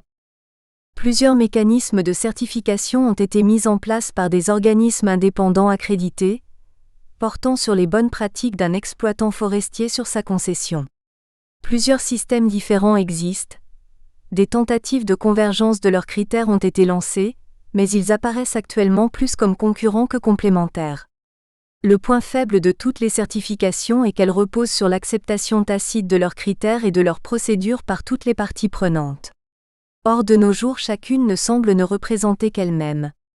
Aucune ne fait actuellement l'unanimité, et il est frappant d'observer qu'en Afrique centrale, les 2 premières certifications obtenues ont été rapidement invalidées par des ONGS de lobbying, que ce soit le système FSC, Forestry Stewardship Council, le Roi, Gabon, ou le système Keraut, CIB, Congo-BZA.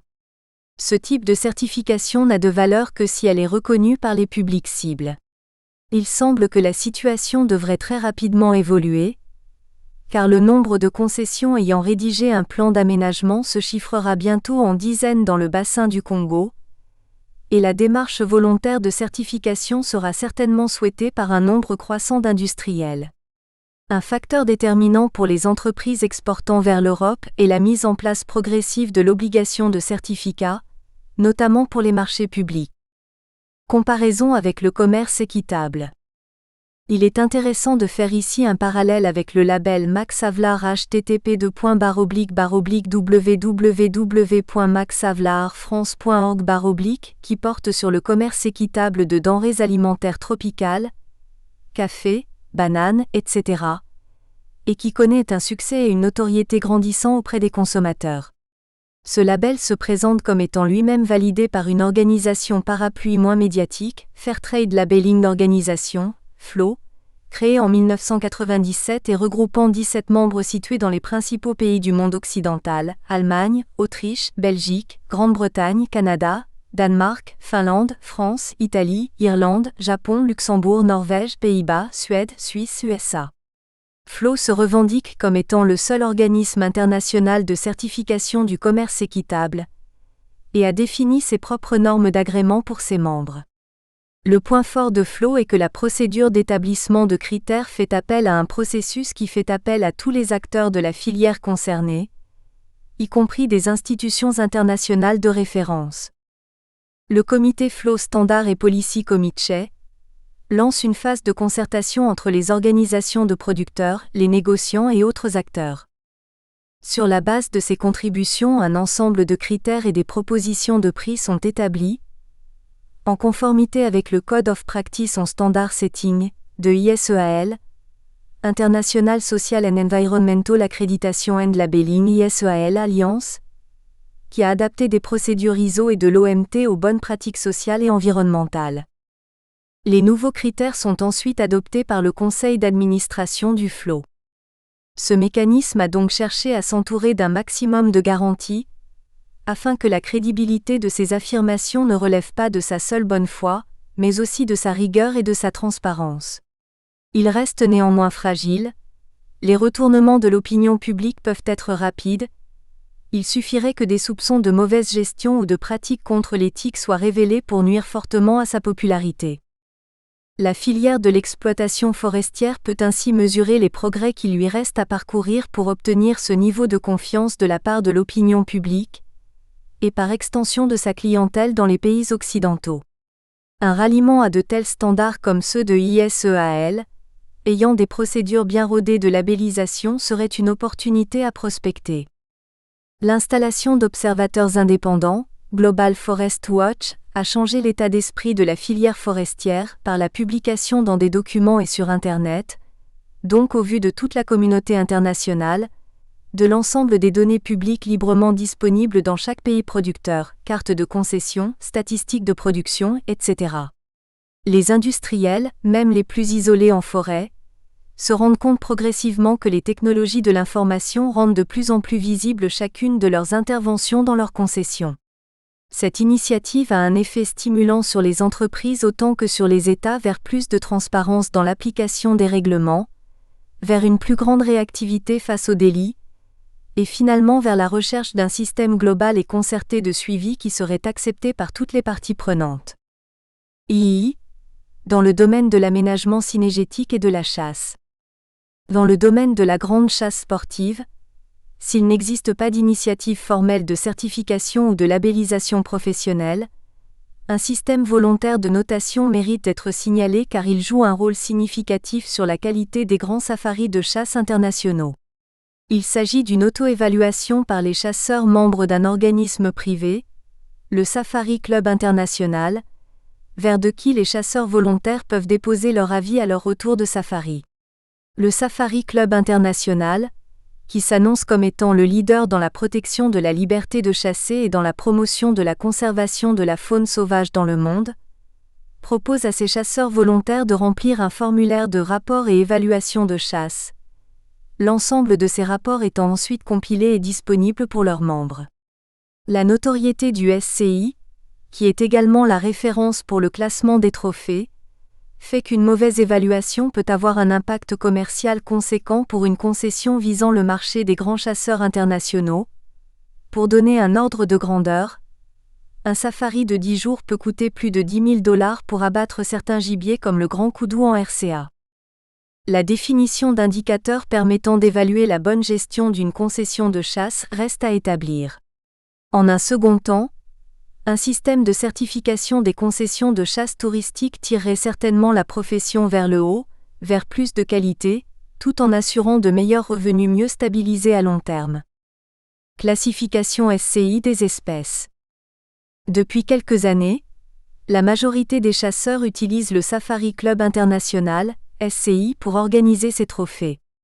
Partant de ce constat, les pays doivent exploiter au mieux les diverses classifications mises en place par ce type d'organisation qui contribuent par leurs actions, édition de livres de records des trophées pour chaque espèce de gibier, décorations diverses en fonction des gibiers tirés, à valoriser la chasse sportive.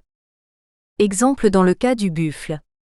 À ce titre et sur base d'études scientifiques, le SCI vient de publier une nouvelle classification des buffles africains différenciant les buffles anciennement connus sous le seul nom de Syncerus caffer equinoxalis en deux sous-espèces, à savoir le Syncerus caffer planicéros que l'on trouve en Afrique de l'Ouest et le Syncerus caffer brachycéros présent principalement au Tchad et en RCA. Parmi les 14 trophées du Syncerus caffer planicéros enregistrés par le SCI, 2 animaux du Bénin sont classés respectivement 6e et 12e, et un buffle du Burkina Faso 8e. Si de telles considérations, très américaines de collection de trophées peuvent paraître futiles aux chasseurs d'autres continents, cette classification SCI, avec tout ce qu'elle véhicule comme idée très américaine des awards, est un atout considérable pour une meilleure valorisation des trophées et des safaris de grande chasse. Diversité des espèces d'antilopes médaillables au SCI. De même, des trophées d'espèces ouest-africaines telles que le redunka, le guibe harnaché, le bubal major, le céphalophe à flanc roux, le coq de Fassa et le coq de Buffon permettent à leurs détenteurs de postuler à des prix et médailles décernés, Awards du Safari Club International, récompensant les chasseurs qui parviennent à collectionner différentes espèces d'animaux de grande chasse. Il n'est pas utopique de croire que, moyennant une véritable organisation professionnelle, la possibilité d'obtenir les différentes espèces précitées permettra de situer les safaris en Afrique de l'Ouest dans la catégorie haut de gamme des safaris africains proposés actuellement sur le marché, et doit offrir la possibilité de pratiquer des prix élevés tout à fait justifiés. À titre d'exemple, sur le marché américain, un safari de 12 jours de chasse en Afrique de l'Ouest avec possibilité de tirer un buffle, un hippotrague et une ou deux autres espèces d'antilopes caractéristiques de l'Afrique de l'Ouest se négocie à l'heure actuelle autour de $12 000, commission d'agence incluse. Ceci n'est évidemment vrai que lorsque les trophées tirés ou potentiellement tirables sont de qualité suffisante à leur inscription dans les livres de records SCI ou Roland Ward, et que la qualité du safari est intégralement de haut niveau. Conclusion. Désormais la gestion des ressources naturelles dépasse la seule politique nationale mise en place par les États. Placés sous le regard de l'opinion nationale et internationale, opérateurs et pouvoirs publics modifient progressivement leurs pratiques pour d'une part assurer une meilleure durabilité des ressources naturelles, et d'autre part améliorer le suivi de leurs pratiques, dans un souci de transparence.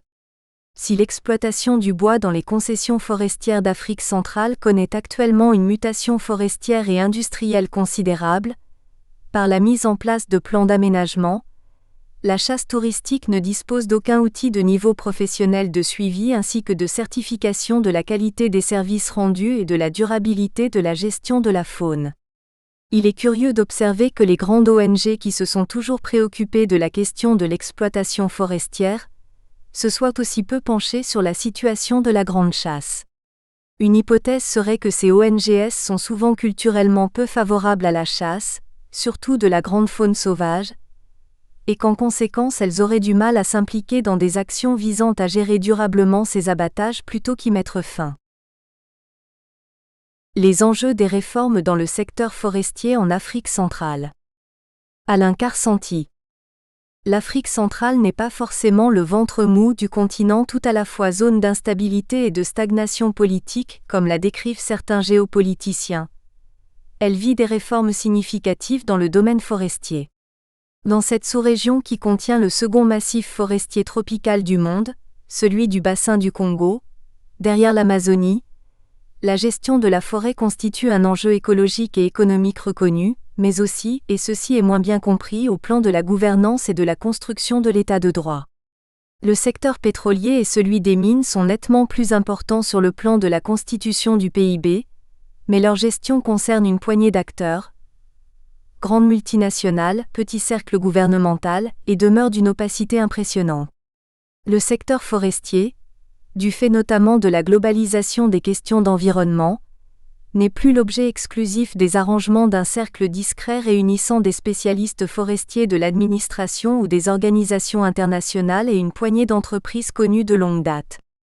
Les ONGs d'environnement et de développement, nationales ou occidentales, ont investi le champ de l'information et de la dénonciation sur l'exploitation forestière, les projets de toutes sortes, conservation-développement, aménagement pilote, système d'information, etc., ont fleuri ces 15 dernières années et ont transformé ce secteur d'activité naguère assez opaque en l'un des plus documentés. Cette explosion de l'information ne pouvait manquer d'avoir des répercussions sur le plan de la gouvernance du secteur. D'autant qu'à la faveur des mesures d'ajustement ou des prêts de reconstruction économique, les institutions financières internationales, IFI, que sont la Banque mondiale et le FMI vont susciter un ensemble de réformes structurelles qui n'oublient pas le secteur forestier et vont conduire à des modifications profondes de certains équilibres. Deux grands champs de réforme ou de dynamique de transformation peuvent être mis en évidence. L'un concerne le statut des espaces et des ressources, ou si l'on préfère les modalités d'articulation entre droit foncier et gestion forestière.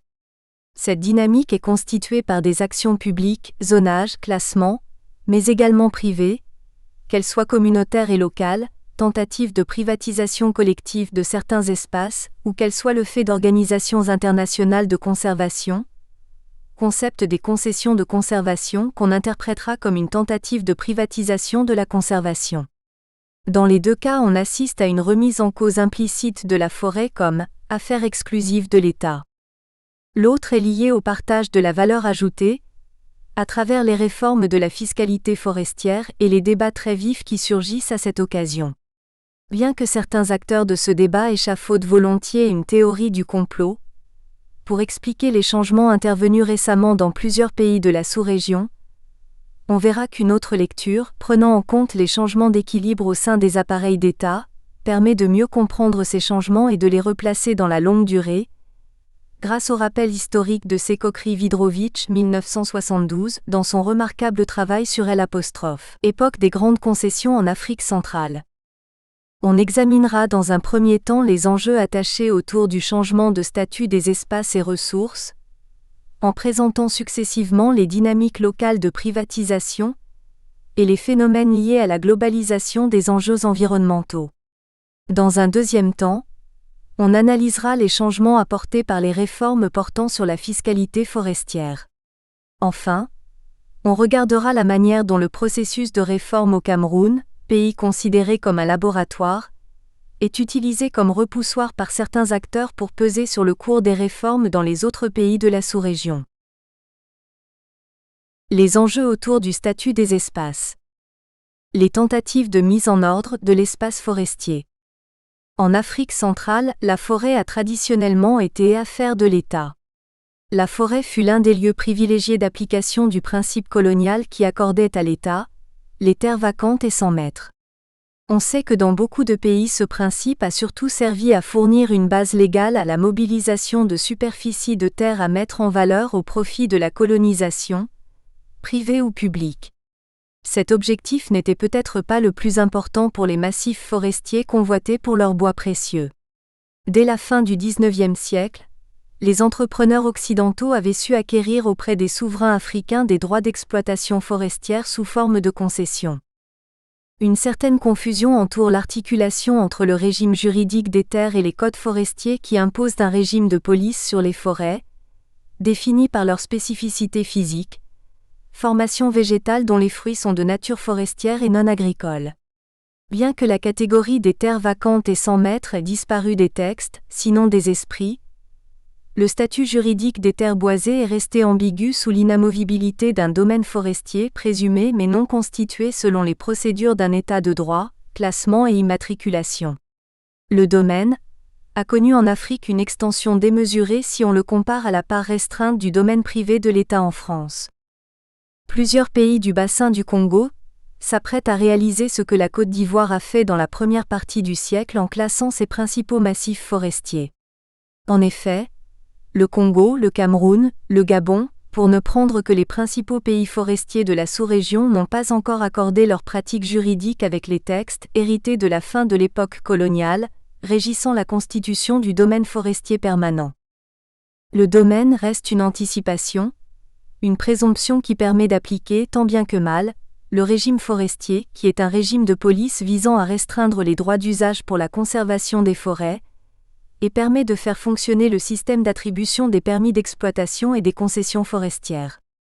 Les revenus drainés par l'attribution de droits d'exploitation sont tout à fait substantiels, seconde recette d'exportation après le pétrole, et permettent l'entretien d'une clientèle politique de second rang, celle qui a souffert de la diminution des rentes et prébendes étatiques et qui est exclue des dividendes de l'exploitation pétrolière où se joue une partie aux enjeux financiers trop considérables. Pourquoi entamer maintenant, avec un demi-siècle de décalage, cette clarification, et risquer un rattrapage brutal de l'histoire qui ferait voler en éclats les derniers avatars des forêts vacantes et sans maître, en restreignant considérablement les surfaces que l'État parviendrait à conserver? C'est que les enjeux forestiers se sont globalisés. La forêt équatoriale est devenue autant l'affaire des bailleurs de fonds et des grandes ONG institutionnelles, que des États de moins en moins souverains quant à l'utilisation de ces écosystèmes perçus comme patrimoine commun planétaire. Or, les modèles de gestion apportés par ces acteurs difficilement contournables sont fondés sur des divisions spatiales exclusives et spécialisées. La logique qui se présente sous le nom d'aménagement du territoire est celle d'une affectation de l'espace à des usages spécialisés, avant de l'affecter ensuite à des sujets de droit, les personnes privées ou morales. À partir d'une spécialisation progressive et spontanée du territoire avec l'approfondissement des courants d'échange au cours des siècles en Occident, les modèles de la division industrielle du travail ont été appliqués aux espaces. C'est ce modèle qui est offert aux pays africains.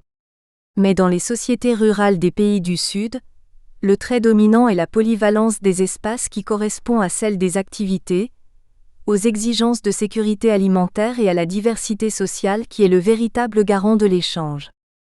Les ressorts néo-coutumiers d'une privatisation collective. Le plan de zonage est l'instrument central de ce modèle de gestion des espaces forestiers. Il fournit les propositions de découpage de ces espaces en fonction de leur vocation, c'est-à-dire de leur densité de peuplement humain et de l'état du couvert végétal. Le fait que les forêts communautaires, innovation de la loi camerounaise que le texte gabonais qui sera prochainement promulgué a repris à son compte, soient des entités spécifiques, limitées à 5000 hectares et placées à l'extérieur du domaine forestier permanent, conforte cette idée d'un antagonisme radical entre activités humaines et maintien de l'intégrité des forêts.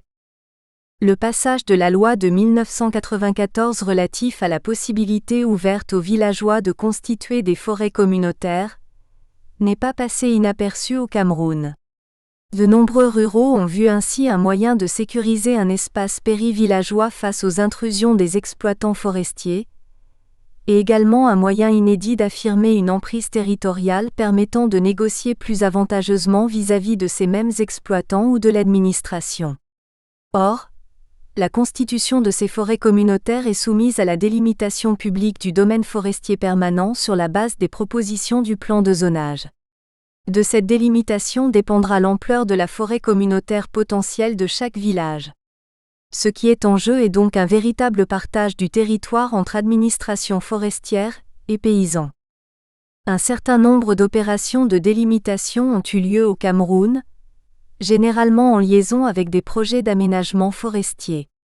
Les palabres relatives à l'emplacement des lignes de démarcation entre domaine forestier permanent et domaine national ont abouti à des résultats tout à fait avantageux pour les ruraux, par rapport aux propositions du plan de zonage.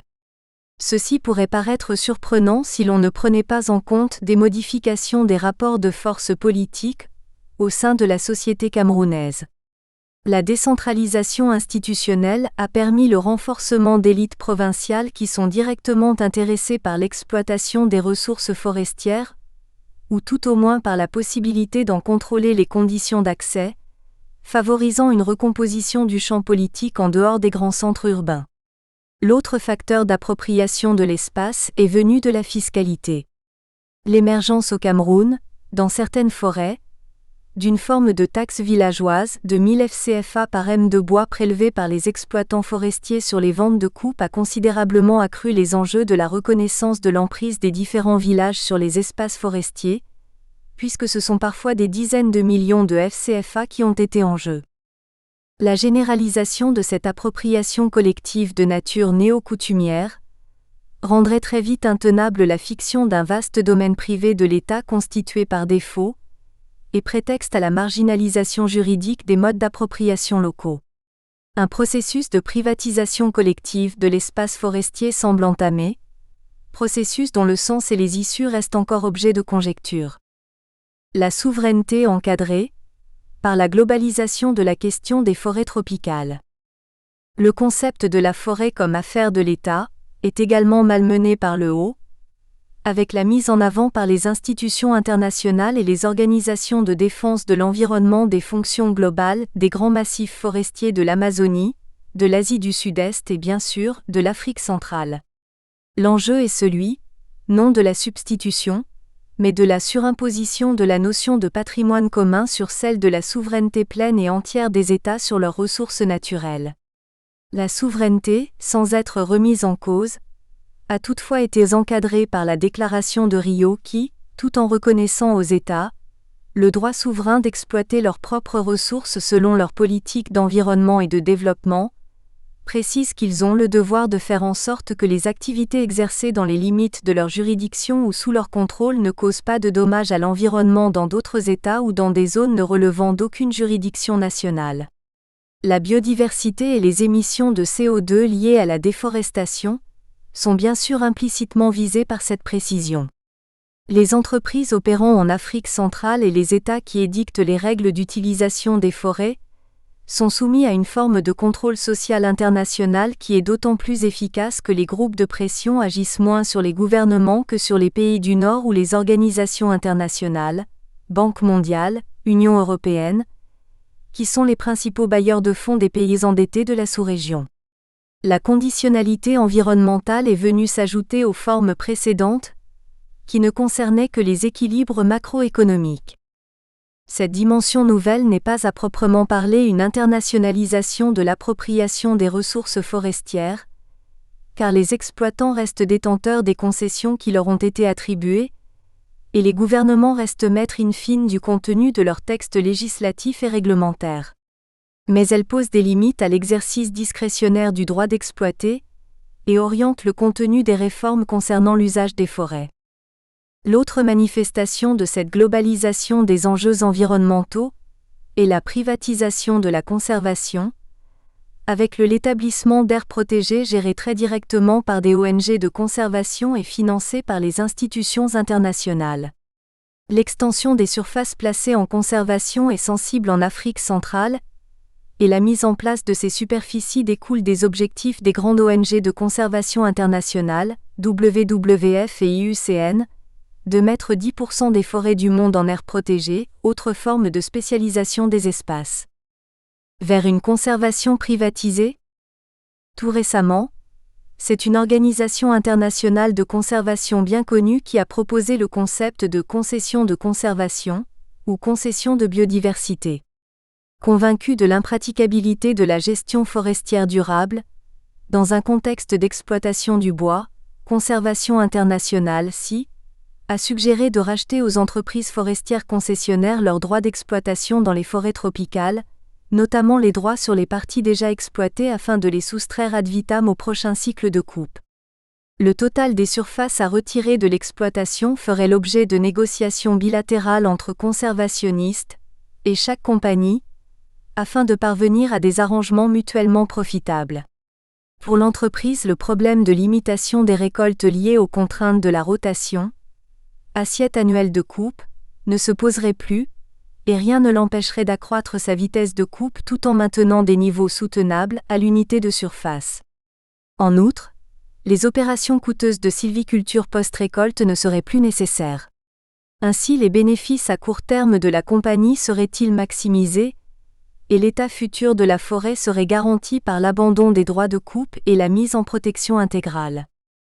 Outre plusieurs problèmes techniques, qu'on ne développera pas ici, il convient de reconnaître que l'exploitation et la gestion forestière ne se réduisent pas à des engagements contractuels bilatéraux entre une institution publique ou privée et une compagnie. En Asie et en Afrique, c'est le plus souvent l'État qui concède des droits d'usage spécifiques, le droit d'exploiter, sous le régime de la concession. Il attend de cette concession de droit, non seulement des revenus directs sous forme de redevances de superficie, mais également des quantités de revenus annexes, qu'ils soient directs. Taxes d'abattage, taxes d'exportation, taxes d'importation sur le matériel, TVA, impôts sur les bénéfices des sociétés, ou indirects, emplois induits par l'exploitation, le transport et la transformation, revenus des collectivités publiques locales et des communautés, désenclavement des régions éloignées et entretien des routes. À travers ces fonctions de redistribution, l'État fait bénéficier d'une partie des revenus de la gestion forestière, au sens large, aussi bien les habitants des banlieues des grandes agglomérations que ceux des zones forestières. Même dans les pays où le foncier forestier fait l'objet de transactions marchandes, comme au Brésil où les exploitants sont souvent propriétaires des surfaces, les conséquences de l'activité économique induite par l'exploitation dépassent le seul cadre de la relation État-entreprise. L'impact social est plus large du fait notamment des effets multiplicateurs des investissements, qu'on qualifie plutôt maintenant d'externalités. Dans la mesure où la conception contractuelle et bilatérale oublie les... Nous espérons que vous avez apprécié cet aperçu. Pour continuer à écouter ce livre audio sur Google Play Livres, utilisez le lien dans la description de la vidéo.